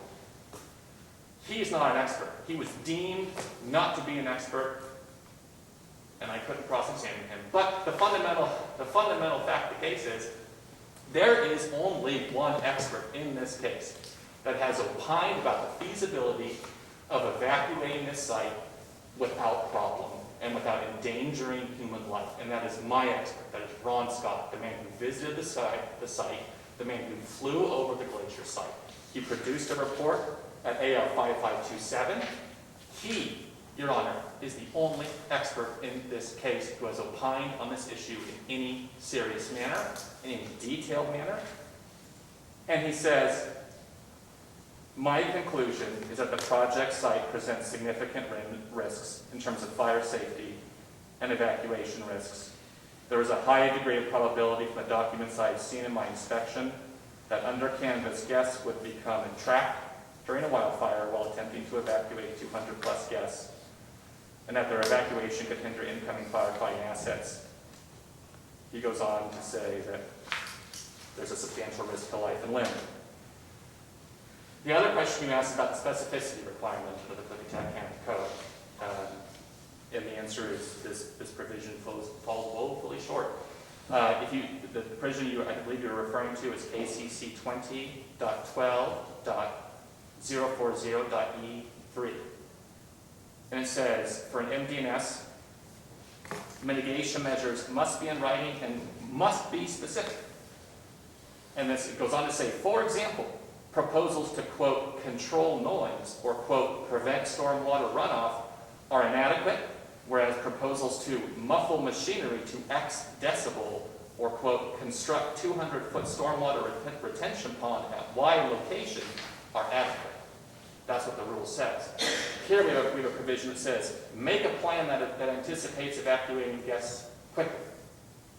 Well, that's a whole lot more like control noise or prevent stormwater runoff than it is like construct a 200-foot stormwater retention pond at Y location. It's aspirational. But like with so many aspirations, you have to ask the question if it's even feasible. The condition could have said built a ladder to the moon. There will be a piece of paper that says it. But is it actually possible? That's the fundamental question. And the only expert in the case says no. Mr. Raver, I'll allow you the 2 minutes to respond to that. Yeah, briefly, Your Honor. On the specificity issue, I think let's look at this MDNS as a whole. I think the conditions in the MDNS are specific. Conditions 16 and 17, roads must meet fire access standards under county code. The reason for that is so fire and emergency responders can access the site quickly. There's condition 18, roads not accessing the facility and therefore not being brought up to fire access road standards shall be closed off. Again, roads that won't meet that would pose an impediment, very specific. Vegetation on parking and driving services must be managed to mitigate for fires, conditions 20 and 25. The wildfire mitigation plan, condition 27. So what's the issue, the specific issue here is the evacuation plan, and that is directed and specific, and as the county, Ms. Cranston just argued, the project will not be approved until that is submitted and approved. And so there could not be more specificity regarding the fire conditions, and I think looking at that whole, especially looking at it holistically, those conditions are specific to the intent of mitigating any issues, and that includes the safe evacuation of the project. And again, I point back to the Douglas case, quote, "We must give substantial deference to both the legal and factual determinations of the hearing examiner and as the local authority with expertise in land use regulations. This court's province, again, is to review the evidence and any inference in a light most favorable to the party that prevailed in the highest fact form, exercising fact authority below." Chief Long testified to this, and I believe that's in the record, well, it is in the record, and I draw the court's attention to it. Thank you. All right, let's move on to the third area. We're talking about the western gray squirrel and other. That would be Ms. Calkins. Okay. Is she going to address the wildlife issues as well? Okay. All right.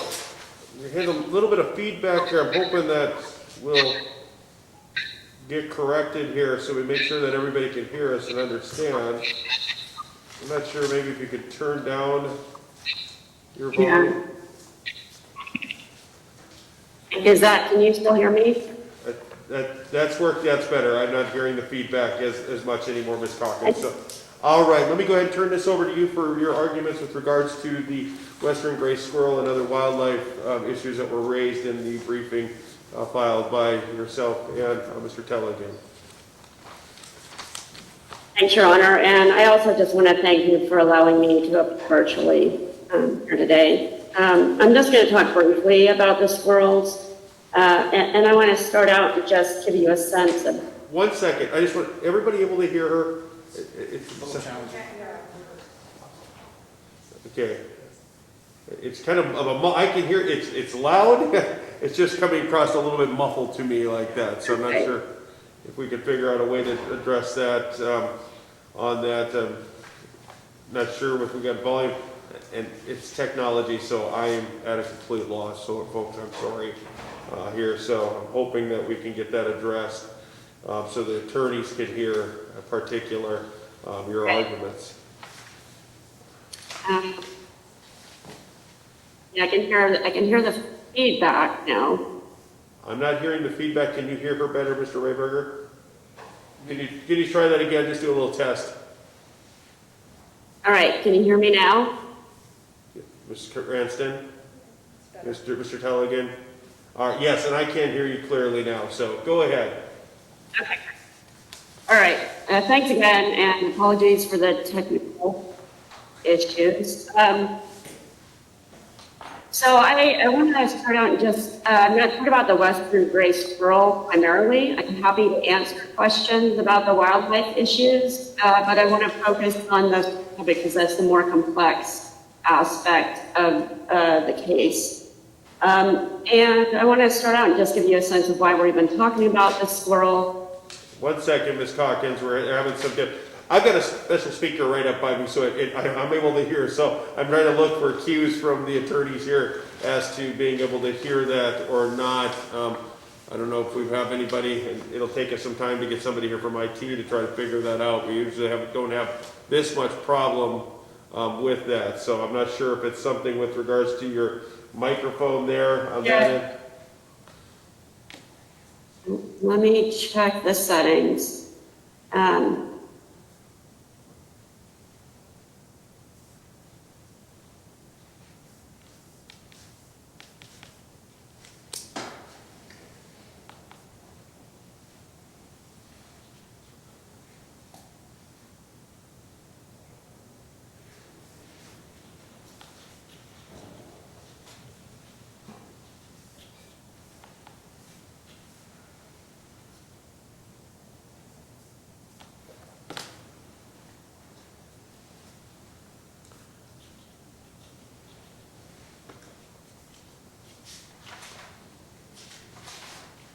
Is that any better? I can hear you fine. I'm not sure. Mr. Telligan? Mr. Telligan, I was looking at Mr. Rayberger when I said that. Mr. Telligan, can you hear her okay? I can. Ms. Cranston, was that?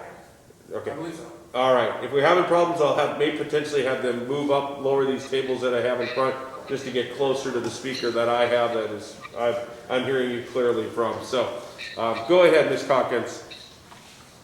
All right, so back to the western gray squirrel. So this squirrel is threatened with extinction across the state. So it's actually a listed species. There are 3 populations in the state, and the largest is in Klickitat County. So this is the most genetically diverse, and really the health of this population is essential to the recovery of the species in the state.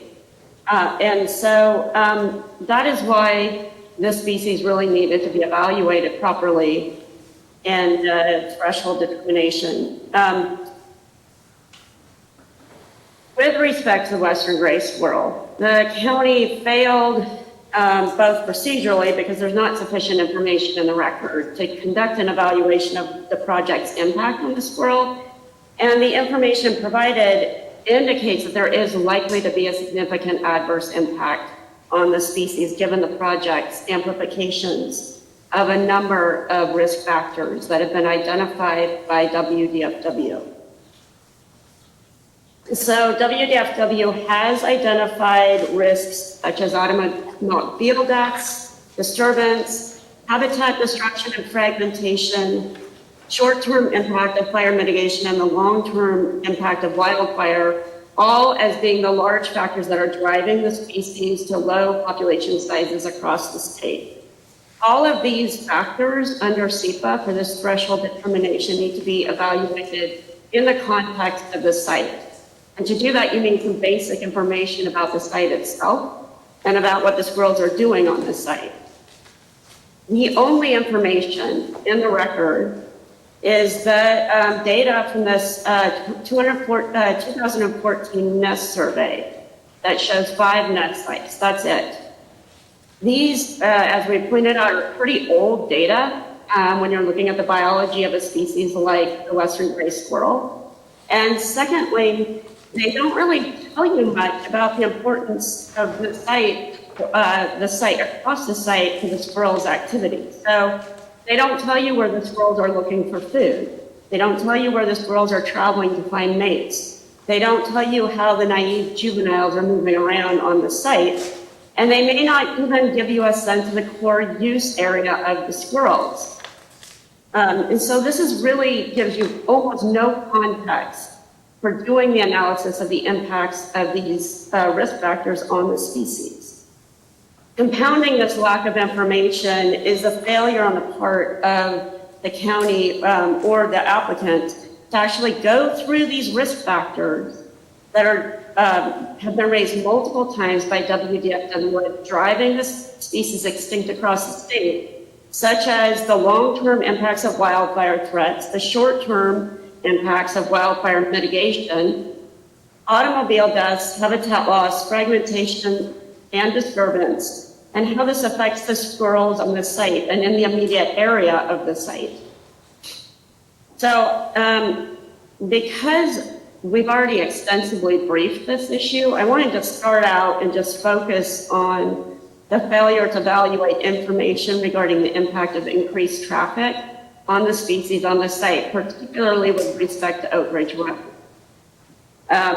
This is kind of I'm using this as a lens for all of these impacts because you see a similar pattern for each of these different risk factors when you look at the record. And so I'm happy to answer questions you might have, but I'm going to focus on the traffic issue to illustrate this problem. So this is an issue that we raised repeatedly from the comment phase all the way through our appeal. And the failure on the part of the respondents to address it is illustrative of the general failure to base the MD&S on reasonably sufficient information regarding the amplification of risk factors in the project's context. So, according to Fish and Wildlife, roadkill mortality is a primary cause of the species decline. This is not a throwaway issue. This is an issue that the lead agency in the state says is a primary cause of species decline. That means it's an existential threat to the species. On this site, there are 2 roads that are impacted by the project, and both will see traffic increases. One is the access road, which runs northwest to southeast across the site. And both of these are mapped throughout the record, but if you look at, for example, AR 120, you'll find a map of that road. Oak Ridge Road, you've heard quite a bit about already today, is to the east of this site. And if you look at AR 99, you can see that. We raised concerns about both roads, about traffic across the sites. Respondents only ever discussed the access road, and they never addressed the impact of traffic increase on Oak Ridge Road. And this is not addressed in the hearing examiner's decision either. It's never specifically addressed. So I want to talk a bit about what they do, how they do respond to our concern about the traffic with respect to the access road. What the respondents seem to do is misunderstand the relationship between basic squirrel biology, basic western gray squirrel biology, and how that might interact with increased traffic. And they come to these mistaken conclusions about the squirrel's amazing ability to avoid being killed by cars. The fact of the matter is, this species everywhere is shy, and everywhere it travels in trees, and yet they are killed by cars. The fact of the matter is, the roads cut through the places the squirrels have to travel for food and for mates. And Oak Ridge Road runs through occupied habitat, and we've provided evidence of squirrels on the property along the road. And as you've heard today, this is a road with limited visibility. They are vulnerable to being killed by cars on this road. It is undisputed that there will be an increase in traffic along this road. And you've heard numbers of 30 to 60 to over 300 cars per day during active operations on the site. And as Dr. Stewart charted you can see AR 2051 or 5472, those are both versions of the same chart where you can see the overlap of operations with the reproductive cycle of the squirrel. And that is the time when the squirrel is most vulnerable, because these squirrels have to move around the site to get food for their young, they have to find mates. And then the young start to emerge, and they're naive, and so they have to move around the site to learn how to forage and take care of themselves. Despite repeated attempts to raise this issue, at no point did the county or the applicant discuss impacts of Oak Ridge Road on the species. And so we have a known risk. We know that the species is at risk from automobile mortality. We know that the number of cars are going to increase on the site. We know there's squirrels around there. And so we're now left to imagine the magnitude of the harm that this project will have on this species, on the site, in the region, in the county, and because of the importance of this population to the species as a whole, to the species across the state. At a minimum, this lack of information violated SEPA's procedural mandate, but it also demonstrates the clear amplification of known risks that, and therefore indicates this project is likely to adversely impact the most important population of the squirrels in this state. As Dr. Stewart made clear during her testimony and in her extensive report, there is no effort to mitigate for this risk anywhere in the MDNS.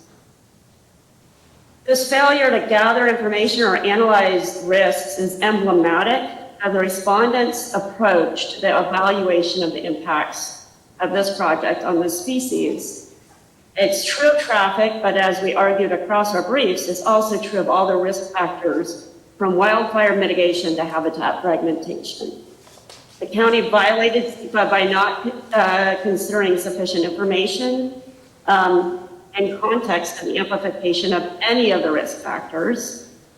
And because of the exacerbation of these risks by the proposed project as conditioned are likely to significantly adversely impact the species in the county, which will impede the recovery of the species across the state. The issuance of the MDNS violates SEPA's mandate for threshold decision-making. And I'm going to conclude the argument there, but I'm happy to take questions about either this or the wildlife. I think that the briefing is pretty extensive, so I don't want to run into it, and I'd rather focus on any questions you might have or respond to whatever the respondents bring up. Thank you, Ms. Hawkins. Mr. Rayberger? Thank you, Your Honor. Try and keep my remarks relatively brief on this one. Again, I don't want to sound like a broken record, but I want to make sure we refocus the discussion around whether the argument being raised by petitioners here is whether the county met its prima facie compliance under SEPA. I think the record is frankly robust on the issue of discussion of the issues regarding western gray squirrel. And I do want to take a little bit of a little detour to take issue with the comment that was ended there with this is, quote, emblematic of respondents' approach. I'll just refer to the record in responding to that. I specifically refer the court to the expert statement of Pam Zander. That's AR 5325, which walks through under canvases 5325. Thank you. SEPA process here. And I'm going to now respond very specifically on the western gray squirrel, and I'm going to do it hopefully pretty succinctly. Again, the county, the issues regarding the western gray squirrel were disclosed in the SEPA checklist. The county solicited comments from other agencies with jurisdiction and expertise. That includes and specifically is the Washington Department of Fish and Wildlife. Their comment letter on the SEPA process can be seen at AR 6106. Each of the recommendations recommended by the Washington Department of Fish and Wildlife were agreed to by undercanvas are incorporated as conditions in the MDNS.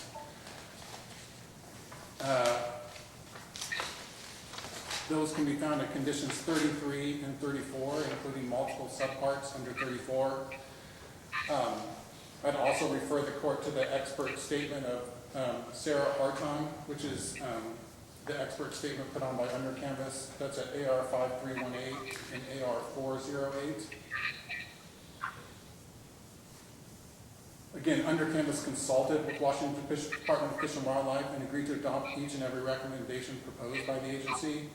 I'll also draw this court's attention to the SEPA transcript, where we cite this in our brief, but KLPF's and Mr. and Mrs. White's expert, Ms. Stewart, was questioned, and the question was, if, quote, if undercanvas is going to comply with the conditions in the MDNS, which is verbatim, the recommendations from Fish and Wildlife, ...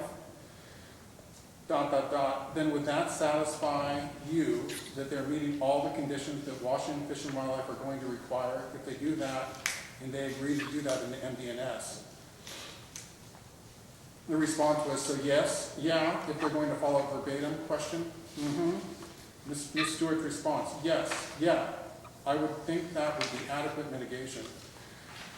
Your Honor, the hearing examiner agreed in doing all the evidence. This is at AR 6058 in paragraph 30.2, where he found that the opinions of Ms. Harton and the original opinion provided by Ms. Stewart and testimony were persuasive and upheld the MDNS on that regard. I'm going to avoid going into discussions in particular because I think that frankly answers the question for the court today, but we did respond to those in our briefing. Responding to the issue just regarding, I think, Stewart, I'm thinking it's what was readdressed in the reply brief, that later Dr. Stewart clarified the issue as to whether or not that would satisfy, would be adequate mitigation, that she related that as to, it would satisfy regarding the habitat, but not some of the other issues. I'm looking at reply brief page 39, and this may be, I may be talking apples and oranges. I thought this was specifically replying to the portion of that you had said that it would adequately address the mitigation. Their response that she clarified on redirect, essentially that it would just apply to the habitat. So Yeah, anything else you want to add to that? Well, I'll agree that there was some attempt at rehabilitation there, and I'll agree, and I would just point the court to AR 6058, which is the hearing examiner SEPA decision, and paragraph 30.2, where he addresses this very issue. And again, the court's going to give, or should be giving, substantial deference to the hearing examiner's review of the evidence, weighing of the credibility of the witnesses. And with respect to the specific point of rehabilitation, the hearing examiner says, the hearing examiner notes that Ms. Stewart later, in her live testimony, modified her opinion on this issue. But the hearing examiner finds that her original opinion, along with the opinions of Ms. Hartung and the recommendations of Washington State Department of Fish and Wildlife, confirmed the hearing examiner's finding that environmental impacts related to wildlife, and particularly the western gray squirrel, were adequately studied and considered by the SEPA responsible official and adequately mitigated by the conditions set forth in the MDNS. Thank you. Anything else, Mr. Rayberger? No. Ms. Cranston? Your Honor, you see me frantically flipping through my binder, and I was looking for that exact quote by the hearing examiner that Ms. Stewart did try to address later on, but she found it did not remedy the earlier concession made, and unless there's specific questions, I'll look it up. Thank you. Ms. Hawkins, any reply?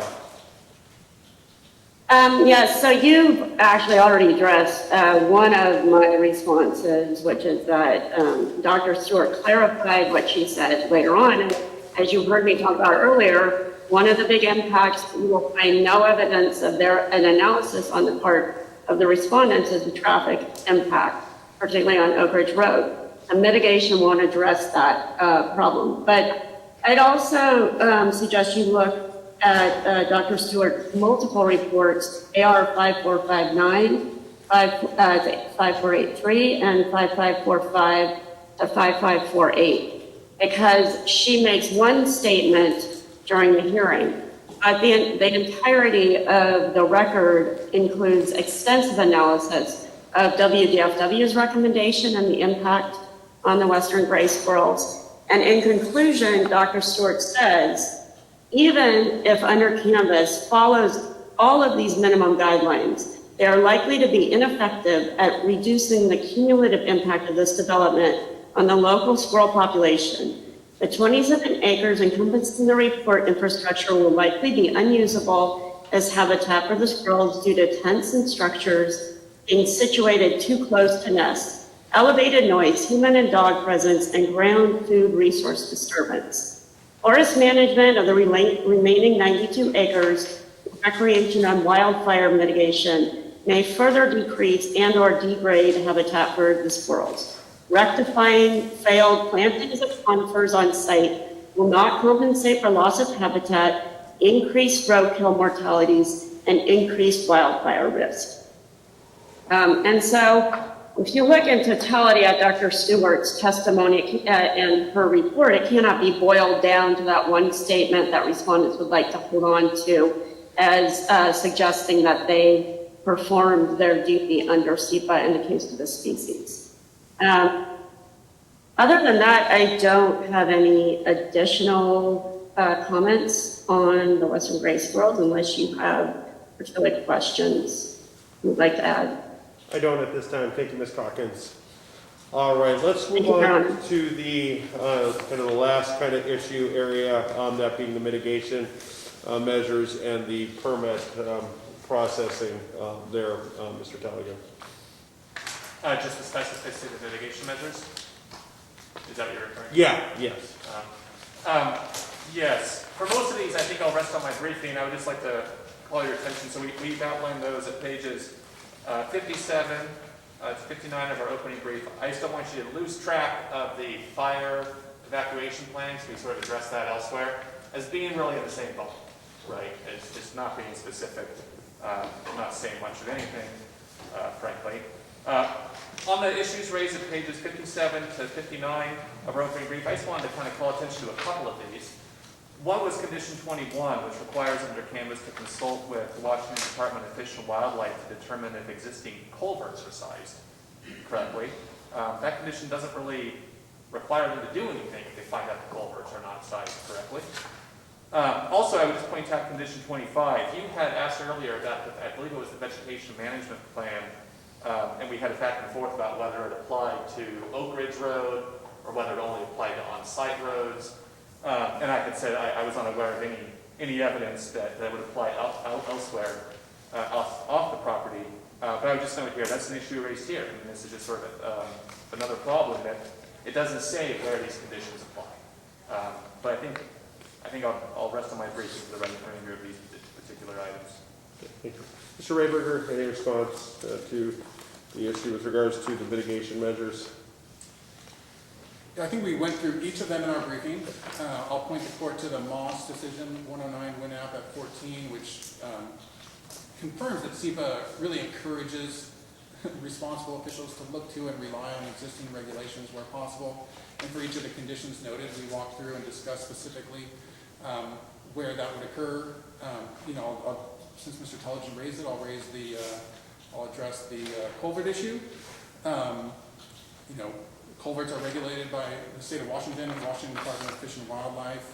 There's specific WAC provisions, WAC 220-110, which addresses culverts, including culvert sizing and resizing. If there was a need to do that, then of course, Undercamus would and would consult with Washington Department of Fish and Wildlife, and they'd be bound by those regulations. I'll also note that condition 21 in the CUP specifically says that any replacement or modified culverts, quote, must be, quote, meet the requirement of the state and the county. So any question about lack of specificity, I think, is not well grounded there. Ms. Cranston? Briefly, I believe Ms. Ladd put forward the conditions as specific as she could at the time, based on the fact that this project is still in flux. We're sitting here today, and there may be changes on the project. So as put forward, I believe they are sufficiently specific. We've covered that in our briefing with the recognition that there's still, room for these to be conditioned as the project is finalized. Any reply, Mr. Just very short. Ms. Cranston just referenced something that Ms. Lindblad testified to at the hearing, that she couldn't be more specific in her conditions because the project wasn't flux. She didn't know what the hearing examiner was ultimately going to approve.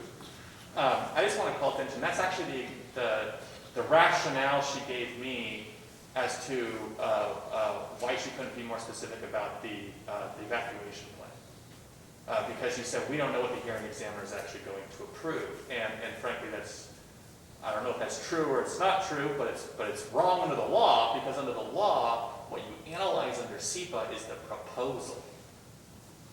All throughout SEPA, it says they analyze the proposal and to figure out whether the proposal will have more than moderate environmental impacts. So it doesn't matter what the hearing examiner approves. When we're talking about the MDNS, her job was to look at what Undercamus was proposing. And that didn't change. That's very specific. There's a site plan. Thank you. Thank you. Any quick response, Mr. Rayberger or Ms. Cranston? Yeah, Your Honor, very briefly. So SEPA also instructs that this environmental review be done at the earliest stage possible, right? And so sometimes that's done at a conceptual stage. And very briefly with respect to the evacuation plan, this is going to be subject to a binding site plan, which is going to actually detail the contours of the camp and where facilities are going to be placed. So it completely makes sense that plan will be produced once that binding site plan is completed, or subject, at that point, subject to be ready to review. And then briefly with respect to these additional conditions, again, I'm going to beat the drum that the hearing examiner heard and considered all this evidence, and I'll point the court to AR 6060, which is his finding of fact number 36, which he says, quote, the hearing examiner concluded, quote, based on review of the entire record, that these arguments are, quote, without merit. And so I think I'd ask the court to take that into consideration. Okay. Ms. Cranston, anything you want to? No, All right, thank you. All right, let's move on to the permit issues with regards to the conditional use and the recreational permit. Mr. Telligan. Thank you so much. A procedural posture point, Your Honor, before we get into the particular issues about whether the permits were properly granted. I just want to make sure we're, give you my view of this. So there's a difference between the posture we're under with the MDNS and the posture that we are under with the conditional use permit and the recreational part. The MDNS The MDNS was a decision issued by county staff, specifically by Ms. Lindblad, the director. And then the hearing examiner was sitting in an appellate posture, right? So he was asking, is there sufficient evidence for me to overturn Ms. Lindblad's decision based on a clearly erroneous standard? But the next day, that was the first day of the hearing, and that was the issue before him. The following day, it was the conditional use permit and recreational park permit hearing. Staff provided a sort of a staff report and a recommended list of conditions, but the examiner was the original decision maker, right? So the MDNS staff is the original decision maker. Before the hearing examiner, the examiner is the original decision maker. And so the point is, at the MDNS, we sort of bore the burden to show that Ms. Lindblad had made the wrong decision. The next day at the CUP hearing, recreational park permit hearing, under campus bore the burden of proof to show independently that it satisfied all of the permit issuance criteria. So when we ask, in this case, here we're of course challenging both decisions of the hearing examiner, but still we're asking a slightly different question. With the CUP conditional use permit and the recreational park permit, we're asking, did the examiner err in finding that under campus met its burden of proof? And that has nothing to do with my burden of proof. So, going through some of the conditions of approval, for a conditional use permit, first, the definition of a conditional use permit talks about it's a permit which, when restrictions are imposed, will render it compatible with existing and potential uses in the vicinity. So the idea is, did under campus show that with these conditions in this project will be compatible with existing and potential uses? KCC, Klickitat County Code 19.53.130 lists findings that must be made in order to grant a conditional use permit. One of those is that the property is suitable for the use. Another one is that public facilities and services are adequate for the proposed use. Now, and then moving on to the recreational park permit, I think a big one is KCC 22.08.110. And this speaks specifically about recreational parks. And it says, recreational parks shall only be permitted where allowed by zone and shall not be permitted in any area found unsuitable for such development because of poor or undesirable drainage, physical topography, soil characteristics, public access, or other features that may be harmful to the public health, safety, and general welfare. Bottom line is, this project cannot be permitted unless under campus demonstrates that it will not be harmful to public health, safety, and general welfare. Now, the fire issue is emblematic of why it doesn't meet this criteria. Whatever you think about the MDNS and the lens through which you view Ms. Lindblad's decision, the fact is, at the CUP hearing, again, the only expert in the case who has ever addressed this issue in any level of detail is my expert, Ron Scott, who said there are serious risks, there are major problems with getting people out of this area, and that there's a major risk of loss of life and limb. Under campus didn't have anybody. In fact, they didn't even have Chief Long, because Chief Long's testimony was not admitted as part of the CUP record. He testified on behalf of under campus, not the county. He testified on behalf of under campus at the CEPA record, at the CEPA hearing, but that testimony was not admitted to the CUP record.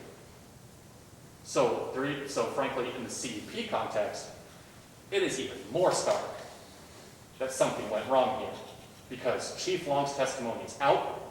All of you have is my testimony from my expert that there are major problems here. So I think that the permit should be denied, frankly, on that simple basis alone. But again, there's also the issue of dust.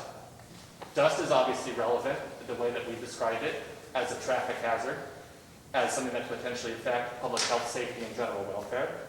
It goes to whether this public facility, this road, is adequate. Again, no analysis of this issue, nothing presented by Undercanvas in a proceeding where it bore the burden of proof.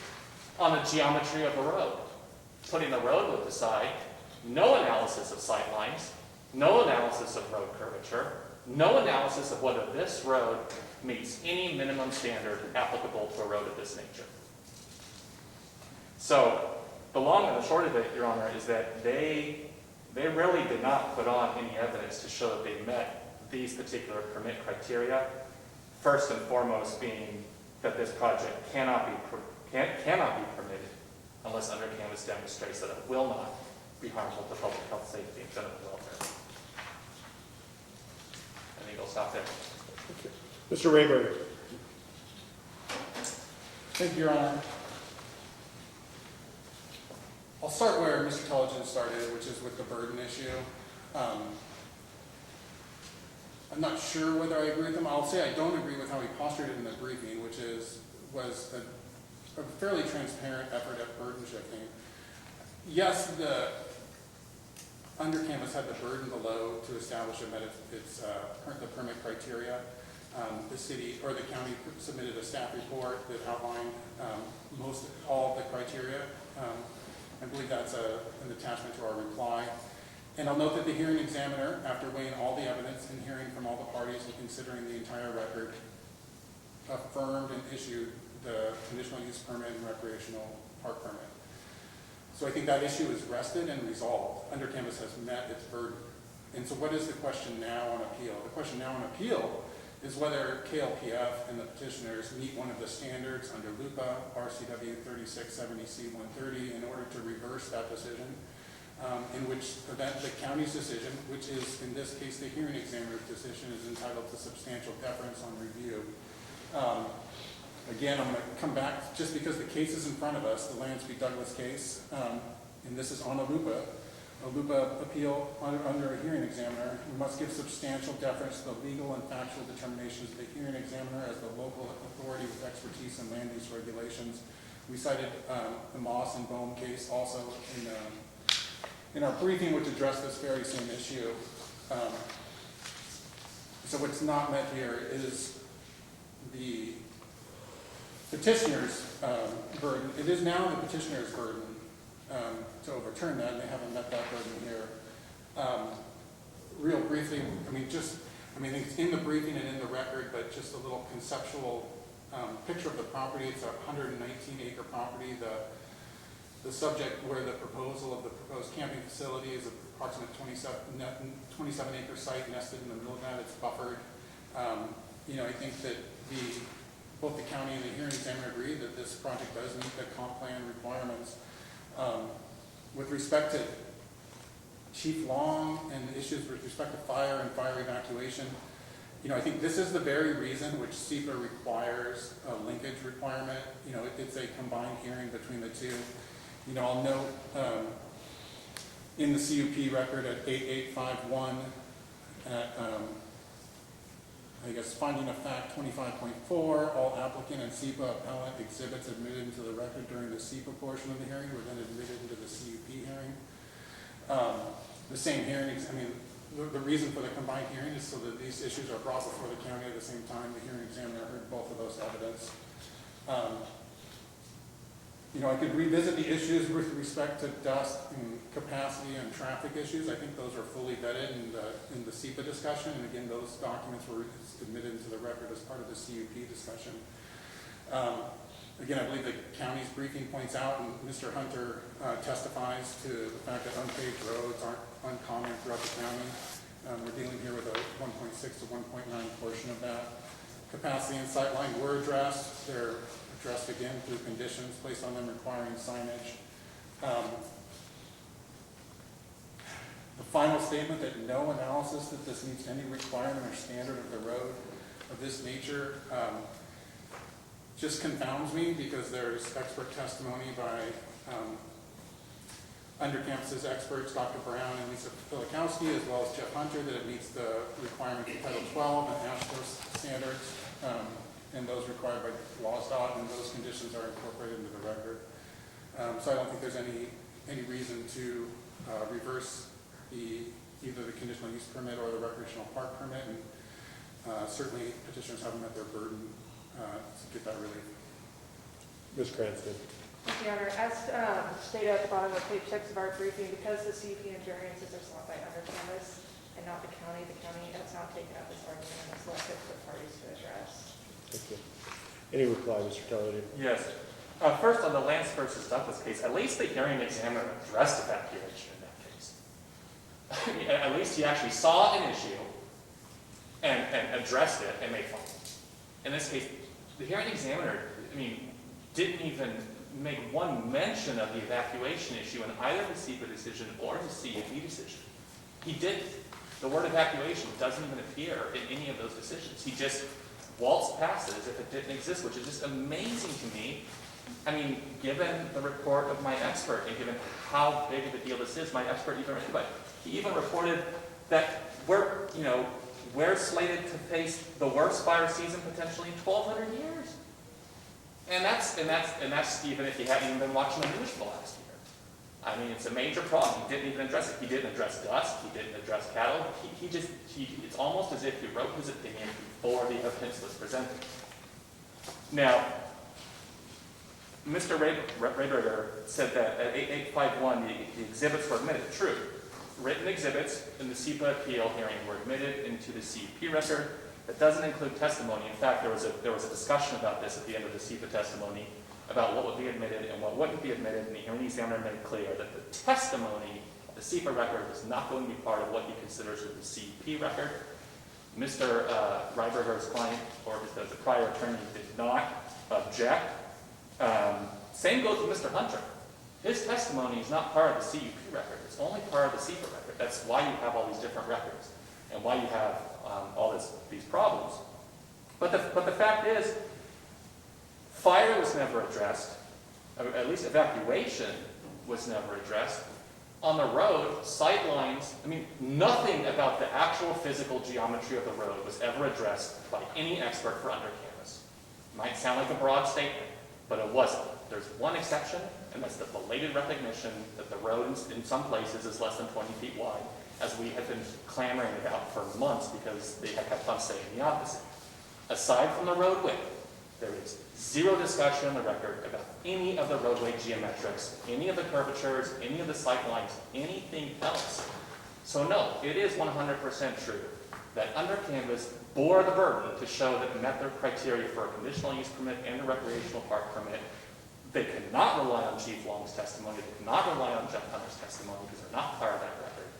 And on these core issues, evacuation, dust, cattle, whether it will interfere with ranchers' use of the area, like the Preps Ranch, none of that, it's just not there. They didn't look at it. It's a phantom. Thank you.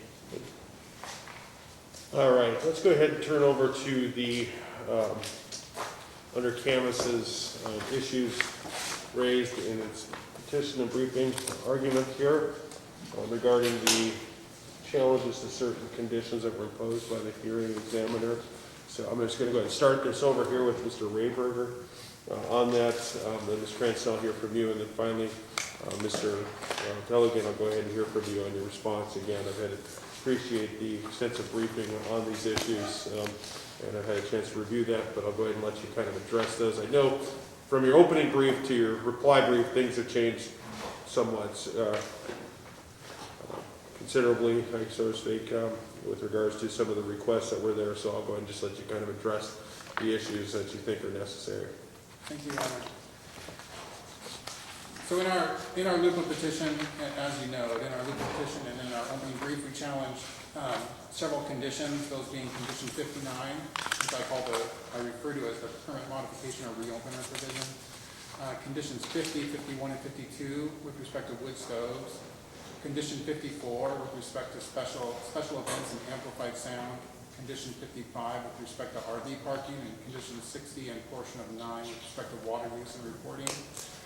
In our reply briefing, we withdrew our challenge to conditions 50, 51, and 52 with respect to wood stoves, so I won't be addressing those today. We were able to address that through some operational changes. So I'd like to start with the first which is condition 59, which is what I refer to as permit modification or reopener provision. And if there's anyone I want the court to focus on, it's this one. I think this is the one is the most problematic and frankly the one that really falls under the standard under LUPA where there's an error of law, which this court can review de novo, is whether the hearing examiner had authority to impose a condition of this nature. And this condition does two things, both of which we argue did not have the authority to do. The first is it makes the entire permit approval, in fact, not final, interlocutory in nature if the county wants to revisit this in the future. And second, it retains jurisdiction in the examiner, which is not afforded to him by the Klickitat County Code. So addressing the first issue, Washington has, and we addressed this thoroughly in our briefing, so I don't want to really rehash it, but Washington has a broad public policy favoring finality in land use decisions, and contrary to the response argument put forward by petitioners, that's not solely focused on when an appeal can be brought. Frankly, the reason why that appeal period is so short is because of the recognition, this is what the case is discussed, because of the recognition that there needs to be finality for both the government to rely on those permits and how to enforce them and what they are, and for a project proponent to know, can they be safe in securing financing, moving forward with acquisitions, commencing development projects. If there wasn't that finality, there would be this continual uncertainty. And the Washington State Legislature adopted a really narrow appeal period to ensure that finality exists. Right now it's 21 days under LUPA. And it's borne out through all the cases. It's supported by the vested rights doctrine. It's supported by, I think the Supreme Court cases that we bring forward. I think the Samuels Furniture's case is emblematic of this. This is 147 Wing 2D 440. It's a Supreme Court decision. And it says a land use decision is final if it, quote, reaches the merits and terminates the permit process. Well, here the condition doesn't do that. I mean, by imposing this condition, the permit process isn't terminated. I'll just read, I think it seems to be obvious on its face to me, but I'll read to the problematic provision within 59. In the event the planning department staff in their sole discretion believes that the existing conditions should be modified or deleted, or if new conditions should be added, then this matter shall be returned to the hearing examiner. Well, once the conditions are set in place, those conditions become something that both the applicant and frankly the permitting agency should be able to rely on. There is no reopener provision. I believe KLPF describes it as adaptive management. There's no adaptive management provision within the county code. Frankly, I've never seen a condition quite like this. And there's certainly no authority under the county code to impose it.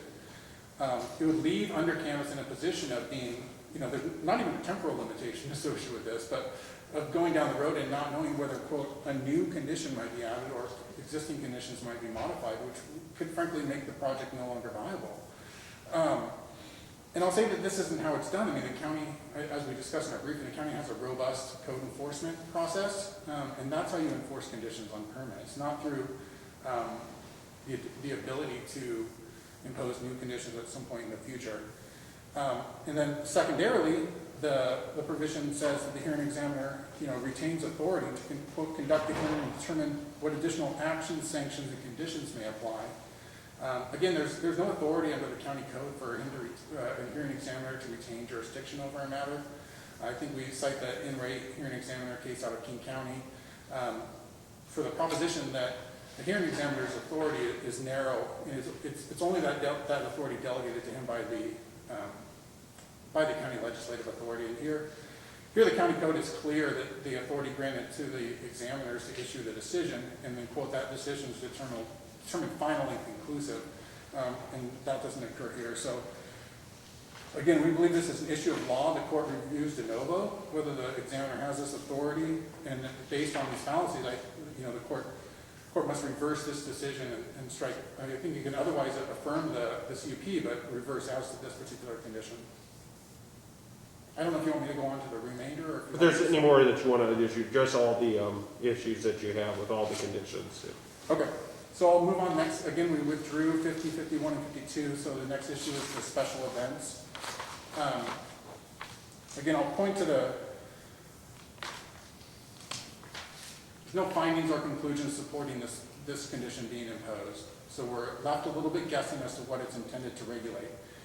But I will say that if it's related to regulating amplified music and sounds, then there's no need for this condition, and there's no need to broadly also regulate, quote, weddings, concerts, or other public or private gatherings. Issues with, the determination has already been made in the finding of facts 2016 1.9 that there are going to be no noise impacts associated with this, and noise impacts are already regulated both under the existing conditions and WAC 17360. So there's no discussion, findings, or really any support in the record for a condition which limits amplified music or sound that would otherwise meet that WAC requirement. I'll also say that there's really some discongruence between the first and second sentence, which in the first sentence it says no weddings, concerts, or public or private gatherings, amplified music or sound shall occur, and the next one says if the applicant wishes to seek authorization for weddings, concerts, it must apply to amend the CUP. There's a little discongruence as to what's being actually regulated there. With respect to the argument that this may be intended to regulate traffic, I'll keep in mind, and I point the court to the expert statement of Leah Flosakowski at AR 5339, that the model scenarios under CAMS pursued were conservative in nature and included modeling whether all of the traffic went south and was 2 times the peak hour demand. And the model still shows that it met LOS and capacity standards. As to weddings, I think we all love weddings. I know KLPF argued that they can still be subject to neutral zoning requirements or neutral land use controls. That's not what this does, frankly. This doesn't single out, this actually singles out weddings as being prohibited. It doesn't simply say you can't have amplified music or sounds or activities in excess of X number of people. It says no weddings. So I don't think that that's actually a neutral control. So there's constitutional infirmities with this provision. Again, constitutional infirmities would be something that this court reviews de novo. Again, we'd ask the court to reverse that condition. RV parking, this is condition 55. There's no discussion in the record around merely parking of RVs. Frankly, I think this was likely an oversight, but there's no basis. Under campus is not seeking the authority for occupancy of RVs on site. They're not adding to their overall occupancy or number of camping units. So under the recreational park statute, campsites include both tent sites and RV sites. Under campus isn't seeking authority to add RV sites. Merely under campus is concerned that the guests that might come to visit their facility might be traveling, either regionally or nationally in something that, especially under the broad definition under the hearing examiners, might meet the definition of a recreational vehicle.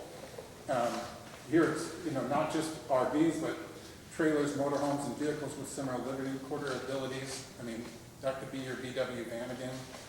Really, there's no additional impact associated with parking that when a guest is going to be using one of the tents. So we'd ask that the court merely strike the word parking from condition 55 and otherwise affirm both the condition and the remaining decision. And then finally, condition 60 and 9, this is on water use reporting. We merely ask the court to strike condition 60 and then the underlying portions of condition 9. Ecology is the regulated entity that addresses permit exempt well use. Under Canvas has been and continues to consult with Ecology regarding their well use. Under Canvas is willing to abide by any issues raised by Ecology or any reporting requirements of Ecology. And we'd ask the court to otherwise strike that, which would be consistent with Ecology's regulatory authority. The county in their response also confirmed that Ecology is the regulator entity for water use and including permit exempt water use. Do you have a suggestion as to the reasonable reporting requirements that should be or could be imposed and whether or not that should be included within the language to make sure it's specific enough? Your Honor, I would just say that Ecology has that authority. It has that authority under the WAC to impose reporting requirements, and frankly, under Canvas would comply with anything Ecology asks them to do. I don't know that there's a need to be more specific than that in the code, or in the condition. And Ecology, I'll also say, I've practiced in the water rights arena, they also have a very robust enforcement arm. All right. Anything else, Mr. Rober? No, Your Honor. All right, thank you. Ms. Cranston, response? Thank you, Your Honor. Regarding condition 59, we defer to this board on that. I just want to say that we can find no authority that would allow the hearing examiner to retain jurisdiction years down the road. Case law does not provide for such that we can find, and the Klickitat County Code certainly does not provide. Regarding special events, we're left scratching our head as to this one. I think all the parties recognize that it's poorly worded. Noise is addressed as one of the conditions, and it's hard to address this condition when it's not clear what is intended. For 55 RV parking, in KLPF's briefing, they cite Klickitat County Code 2208-160 for the idea that there's certain requirements for parking recreational vehicles. That's taken out of context. That's for an actual occupancy of an RV, let's say at a campsite. What we're talking about here is parking at a parking lot and then staying in one of the tents. So there's really no authority we could find that would prohibit that. Lastly, Mr. Redberger covered the 60 and condition 9, which is that the Department of Ecology is responsible for monitoring. It is not the county's job, nor do they offer to undertake the monitoring of the water usage. Mr. Tellinger. Thank you. Well, I guess I'm going to go in a little bit reverse order, if I may. Yeah. Take the water reporting issue first.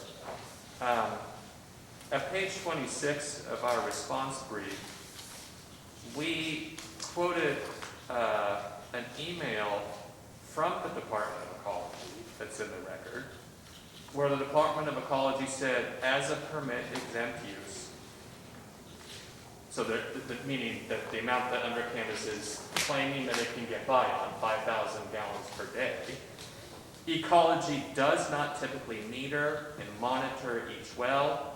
The applicant has proposed to meter and ensure that they are staying within 5,000 GPD limitation. The county, through its conditional use permit, can require metering and reporting of the well use. And so I'm surprised that the county would sit here and say, we can't find authority for us to require them that would give us authority to have them meter water use, when that's what the Department of Ecology says. And that's what the Department of Ecology says in the administrative record. And if you go to their website, they say local government and other laws and rules may impose additional requirements and limits. So to say that the Department of Ecology is the only agency that can do any of this, well, A, it's kind of like the dust issue. They apparently think the Department of Ecology is going to do everything. But more than that, it requires some sort of preemption analysis. The simple fact that there's a state law on a topic does not mean the county can't regulate it, right? You have to show that there was actually legislative intent to deprive the county of this authority, or that it's so pervasive in the field that it doesn't leave any room for the county to regulate it. But in here we have just the opposite. We have on the record the Department of Ecology saying the county, through its conditional use permit, can require metering and reporting of the well through the conditional use permit process. That's what the examiner did here. And there's good, frank reason for that. When the department, when Under Canvas first came to the county, it was saying it needed 10,000 gallons per day.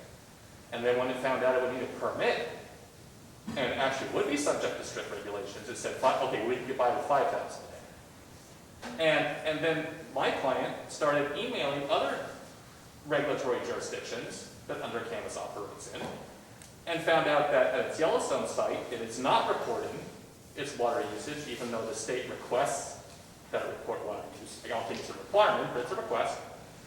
At Glacier, the agency informed my client they were operating without a permit. And at the Grand Canyon, they have a well, but they didn't report that well here when they were using that site to sort of show how much water they use. So now, maybe this is misinformation, maybe those agencies are wrong. Under Canvas is saying it's playing by the books, but this is the information that was before the hearing examiner. This is what the hearing examiner saw. The hearing examiner saw But the Department of Ecology said he has this authority. And the hearing examiner saw that under Canvas, there's at least a big question mark as to whether or not under Canvas is playing by the books as other facilities. And there was lots of concern over the water use, how that was going to affect people's wells, that sort of thing. So I think conditions 60 and 9 are perfectly reasonable.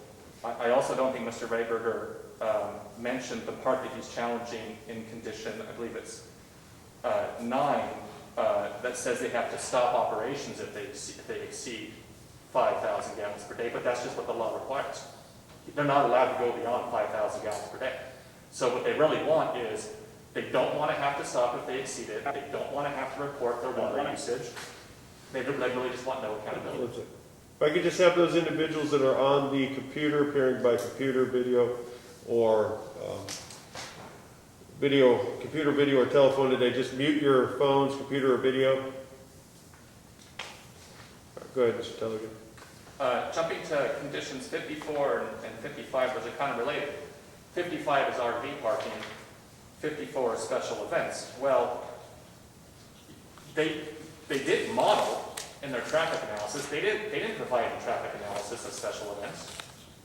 They didn't say what that was going to be. Mr. Rayberger said, oh, they had a conservative model. But if you have a special event, everybody's showing up at the same time. Everybody's coming there at the same time. It's not going to be like other normal operations where people are staggered, they're all independent. They're all coming there to be at the concert at 9 a.m. or 10 p.m. or whatever it is. They didn't model that. And you can't not disclose the impacts and then complain when the examiner says, well, you can't do this because you didn't show us what the impacts were going to be, right? And that's true both with the special events and with parking, with RV parking. There's no analysis saying how many RVs might go there. We know the road is, when we talked about earlier, sightline distances, tight curves, all that kind of stuff, logging trucks, agricultural vehicles. Well, you can understand why the examiner might be concerned if there was also a bunch of RVs coming here. And it's not something they disclosed, it's not something that they evaluated, so why should they just be able to do it? You know, they're supposed to show why they should be able to operate at all. And I think that applies to these individual ones too. With respect to more about special events and particularly sound, they keep on talking about the WAC noise limits. And that's true, there are state ecology noise limits, but they're not for animals, they're not for squirrels. And as Ms. Calkins testified, squirrels are highly sensitive to noise. I can tell you those WAC limits are not for animals, they're for individual residential people and that kind of stuff. About the weddings, I mean, it seems pretty clear to me that this particular provision was aimed at preventing large events, and in particular large events with amplified sound. Now, if there's a way to express that without saying weddings, that'd be great, and we've had some suggestions in our brief, but, you know, one of the things they did at the hearing below is submit other conditional use applications that the county has granted as precedents, and one of those was a wedding venue. You know, you're not allowed to operate a wedding venue without a permit. So I don't understand the argument that it's unconstitutional. It's not something that you can do just because it's a wedding.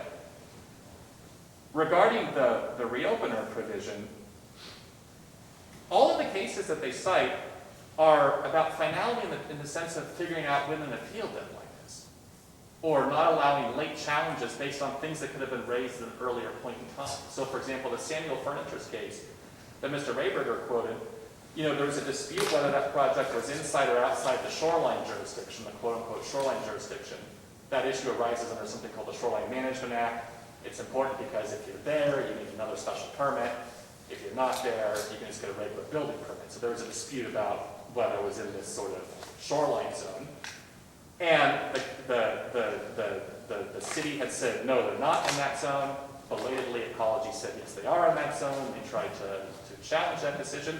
But the point is, that's all stuff you could figure out when the original permit was issued.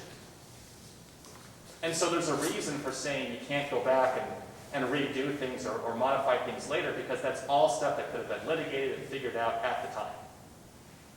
Here, again, with dust, we don't know what those impacts are going to be. What is going to happen if we start getting 300 plus or 300, whatever it ends up being, traffic trips to and from this site? And what if the dust does become unbearable for all the people who live on that road? The county said it doesn't have dust regulations. They said the Department of Ecology will do something about it, but the Department of Ecology doesn't have dust regulations. So does that mean that Undercanvas just gets to continue on for eternity and nobody can say, no, we need to change this decision? Or what happens if it turns out that the curves are too tight and it turns out that the sight line is insufficient and we start having accidents? What happens then? Can we tell Undercanvas, start sending your traffic only from the north. Don't go from the south, only go from the north. Well, Mr. Rayberger's theory, no. But the point is, those aren't things that can be figured out now because there's been no analysis of those issues. And so that's what I think Condition 59 is for. It's a recognition of the fact that not everything has been figured out. And a big reason why not everything has been figured out is because Undercanvas hasn't provided that analysis. And so this is, frankly, a way for saying, instead of denying the permit, the examiner was frankly generous in saying, yes, I'll grant it.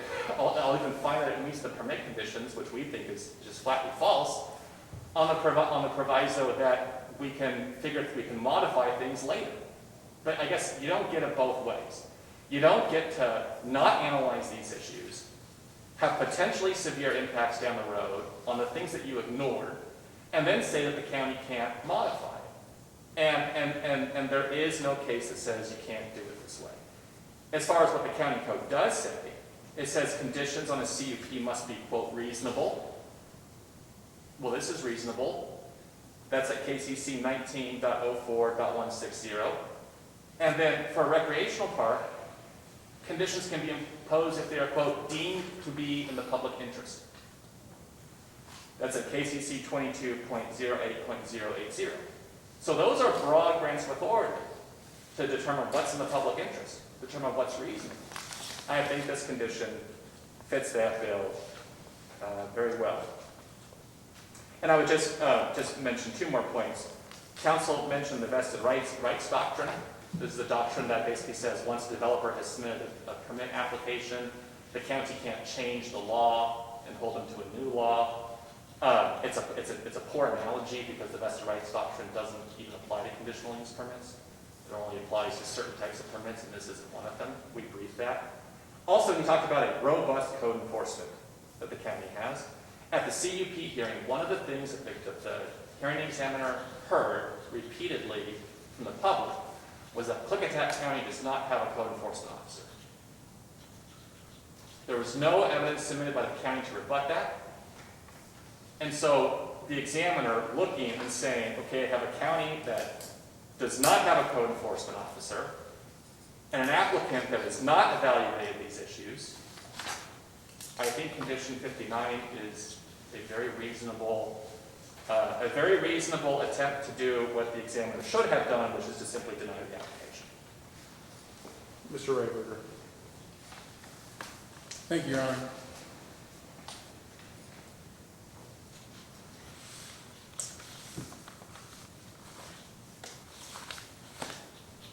I'm continually surprised by the scope of the challenge here. The parking of RVs, they've acknowledged in their argument here that there's logging trucks that frequent the road, agricultural vehicles. The road's going to be brought up to fire standards for fire trucks. As we know, recreational vehicles that permit occupancy, can be something as simple as something would be otherwise indiscernible from a regular van. I don't think that this was intended by the examiner, and there's certainly nothing, no evidence in the record to support prohibiting parking of RVs at the site. Again, I think it's actually something that's expressly allowed under the code. With respect to water reporting under Condition 60, ecology is the regulating authority. Undercanvas will comply with that. As we did in our briefing, I'll pause to take issue with the characterization of Undercanvas's operations. For the exhaustive review they seem to have done looking for problems, they might have, introduced what would have been allowed below, some hearsay evidence. What I don't see in the record is any sort of actual enforcement, code enforcement, violations, penalties, those sorts of things. Is there any issue with regards to that while the Department of Ecology may deal with the water reporting and regulation of it, that the county could have the authority to do that? It also kind of buttresses the whole idea that with regards to the robust code enforcement, that would essentially assist them in that. So is that, for some reason, that condition, is there some reason that condition would be improper, I guess? I mean, I think the reason we challenge it is because we believe ecology is best positioned as the regulating entity, excuse me, it's been a long day, regulating entity to deal with water withdrawals and permit exempt uses, how those meter records are analyzed and determined, and frankly to provide technical assistance if there's issues with the metering or issues with whether we are or not meeting the permit exempt quantities. Nothing that would prohibit that being a conditional use, a part of a conditional use permit, particularly when we talked about repeatedly that the court is to go ahead and give great deference to the hearing examiners and their determinations. I appreciate you picking up on that because I picked up on that as well. But no, I mean, I think that issues with reporting to county it's not the most significant issue to under canvas.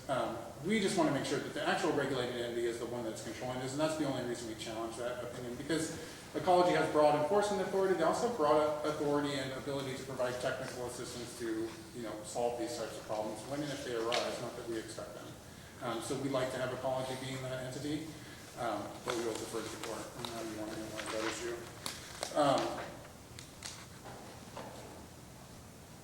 With respect to special events, we think that issue is improper. Let me actually go back, because I was going to ask you, why is including the language of weddings included within that appropriate? There could be a wedding with 4 people that are up there. It doesn't mean that, I think when your mind, you think about a wedding, you're having a group of 60, 70 guests that are coming in, but just the inclusion of weddings, it seems to be kind of overbroad in that it would preclude essentially a family that was going up there with their neighbors who are going to essentially witness that wedding. And so how that could essentially impact that. So not getting into the fundamental constitutional right issues of that, but I think maybe I misunderstood Mr. Rayberger's argument. I mean, so the language I proposed in my brief was trying to have neutral language. I thought that he thought that having a wedding with amplified sound and a bunch of people coming was something that you couldn't regulate because it was a wedding. If the issue is, could two fiancés just with them and their kids or a few other people could show up and just sort of have a small service without anything, and no, I guess I think you probably couldn't say that. I'm talking about things that have impacts. So with the amplified sound, and the way you rewrote it, it makes it a little more clear that the weddings related to with the amplified sound versus the original way it was written. So right. I just wanted to see if there was any other distinction there with regards to why weddings should be included. It's lots of people and amplified sound are the problem. All right. Mr. Rayberger, continue on any issues with regards to that condition 54, and particularly also condition 59, like I said. Yeah, I think we addressed it pretty robustly in our briefing. I think the strawman argument of a 500-person event is hypothetical. There was testimony at the hearing that and it's in their promotional materials, that any large events or any group events would be limited to a camp buyout, limited to camp occupants. And again, back to the modeling issue of the traffic, they modeled 2 times peak hour. I just think that issue is not significant. And I also point, similarly weddings, restricting public and private gatherings, I don't know how that's defined. So what's the difference between, we have 95 tents there, between 95 tents that are occupied by unaffiliated folks, or, I've got a big family, 10 of those that are occupied by my family, does that now become a private gathering? I think there raises some real enforcement issue. And finally, back on the reopener, I think this is the real kicker. This is the one that really has some fatal legal flaws. I just really disagree with petitioner's argument that the cases addressing the public policy of administrative finality and land use decisions only relates to when it can be appealed. The purpose of that short appeal period is to create that finality. And so I think without that, subjecting this to reopener, new conditions, modified conditions, it's not how land use practice works. It's not how LUPA is intended to operate, and it would violate Washington public policy. And Secondarily, as I mentioned before, the hearing examiner doesn't have any authority to retain jurisdiction. All right, thank you. Council, I'm going to give each of you up to 5 minutes. Just go ahead and any kind of last minutes you want, last minute issues you want to address, kind of closing arguments on this. So, Mr. Tellegen, anything else you want to say? We've exhaustively addressed all the issues of not requiring the parties to do that. I just want to give them an opportunity to kind of wrap their head around everything that we've discussed here, kind of a final closing argument. Right. And it has been exhaustive, and thank you so much for the time that you've put in to hearing us today. It means a lot to me, and I think it means a lot to my clients and the whole community. As you go back to decide what your decision is, I really just think that you should focus on what you don't see there, because you just hear a lot of statements about the robust analysis, but look at those pages that Mr. Rayberger cited to you. Look at whatever you can to see if there was any analysis of dust. And to look at what my clients produced, saying that this is a real issue. It has been an issue and it will be an issue. Same with cattle. You have the actual cattle ranch, Road 11, and it didn't get considered. Issues with the road and fire. I mean, fire. It's scary and there was nothing. And I would just leave you with this quote. This is from Norway Hill versus King County at 87 Wash 2nd 267. We cite this case in our brief. But just as a real short summary, that we are talking about prima facie compliance, but that this is what it means. And it says the SEPA policies of full disclosure and consideration of environmental values require actual consideration of environmental factors before determination of no environmental significance can be made. What we have tried to focus on in this case is where there was no actual consideration. And I think that our claims, frankly, stand unrebutted. The issues that we have raised where we have said there was no consideration here, that is solid, and they are important issues. Somebody should consider them. Somebody ought to. Somebody ought to consider these issues before this very large resort full of people is put on a dangerous road where people can be very injured. Mr. Rayburn, well, actually, hold on. Ms. Calkins, anything you want to add kind of as a final argument? I don't have anything specific to add to that. I have, it's the same thing. If you look at the record for the issues relative to the species in an analysis of facts, that would comply with SEPA's, information gathering policy, you will not find it. And so, just like Mr. Tellegen says here, I reiterate, they didn't meet the requirement under SEPA to review sufficiently reasonable information to make this determination.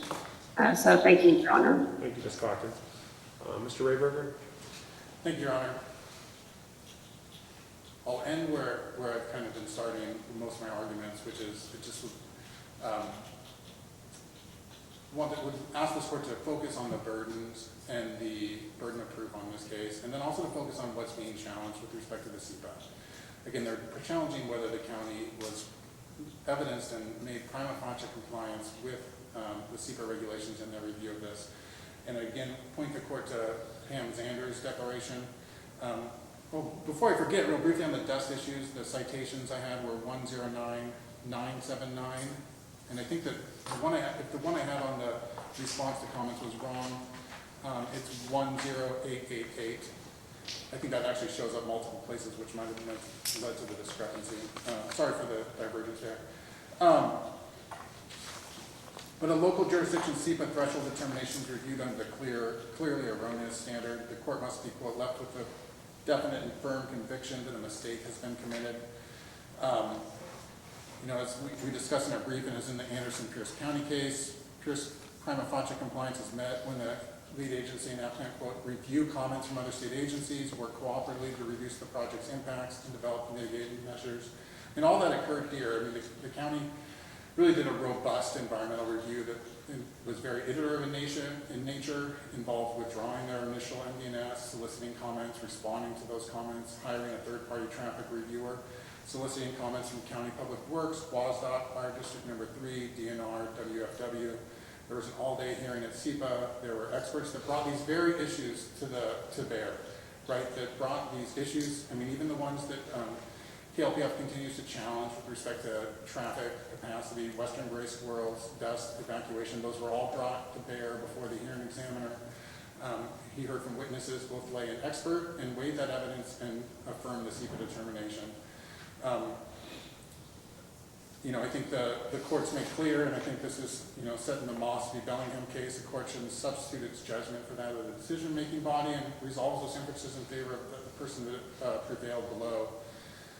So we'd ask the court to do that. And I really want to impress that, and again, this is in Pam Zander's declaration and elsewhere, but Underchemist has made a very diligent effort to work with the county, with the community, with the regulating entities, and to design a project that really would be advantageous to the community and, consistent with their commitment to environmental stewardship. And we'd ask, I think what we don't want is to prolong this litigation and continue this fight. I think, for the very reasons we want to see Condition 59 removed, we'd like to see finality and be able to continue to work forward and move this project forward.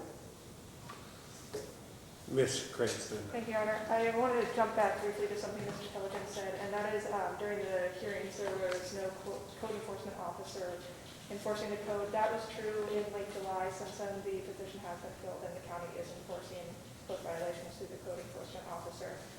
Generally speaking, overall the county believes the impacts from the project are adequately mitigated through the MD&S. As the hearing examiner found, the SEPA responsible official's decision as to each issue was not clearly erroneous and was based upon a review of the record presented to the responsible official.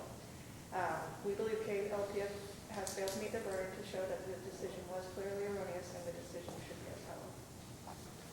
All right, thank you.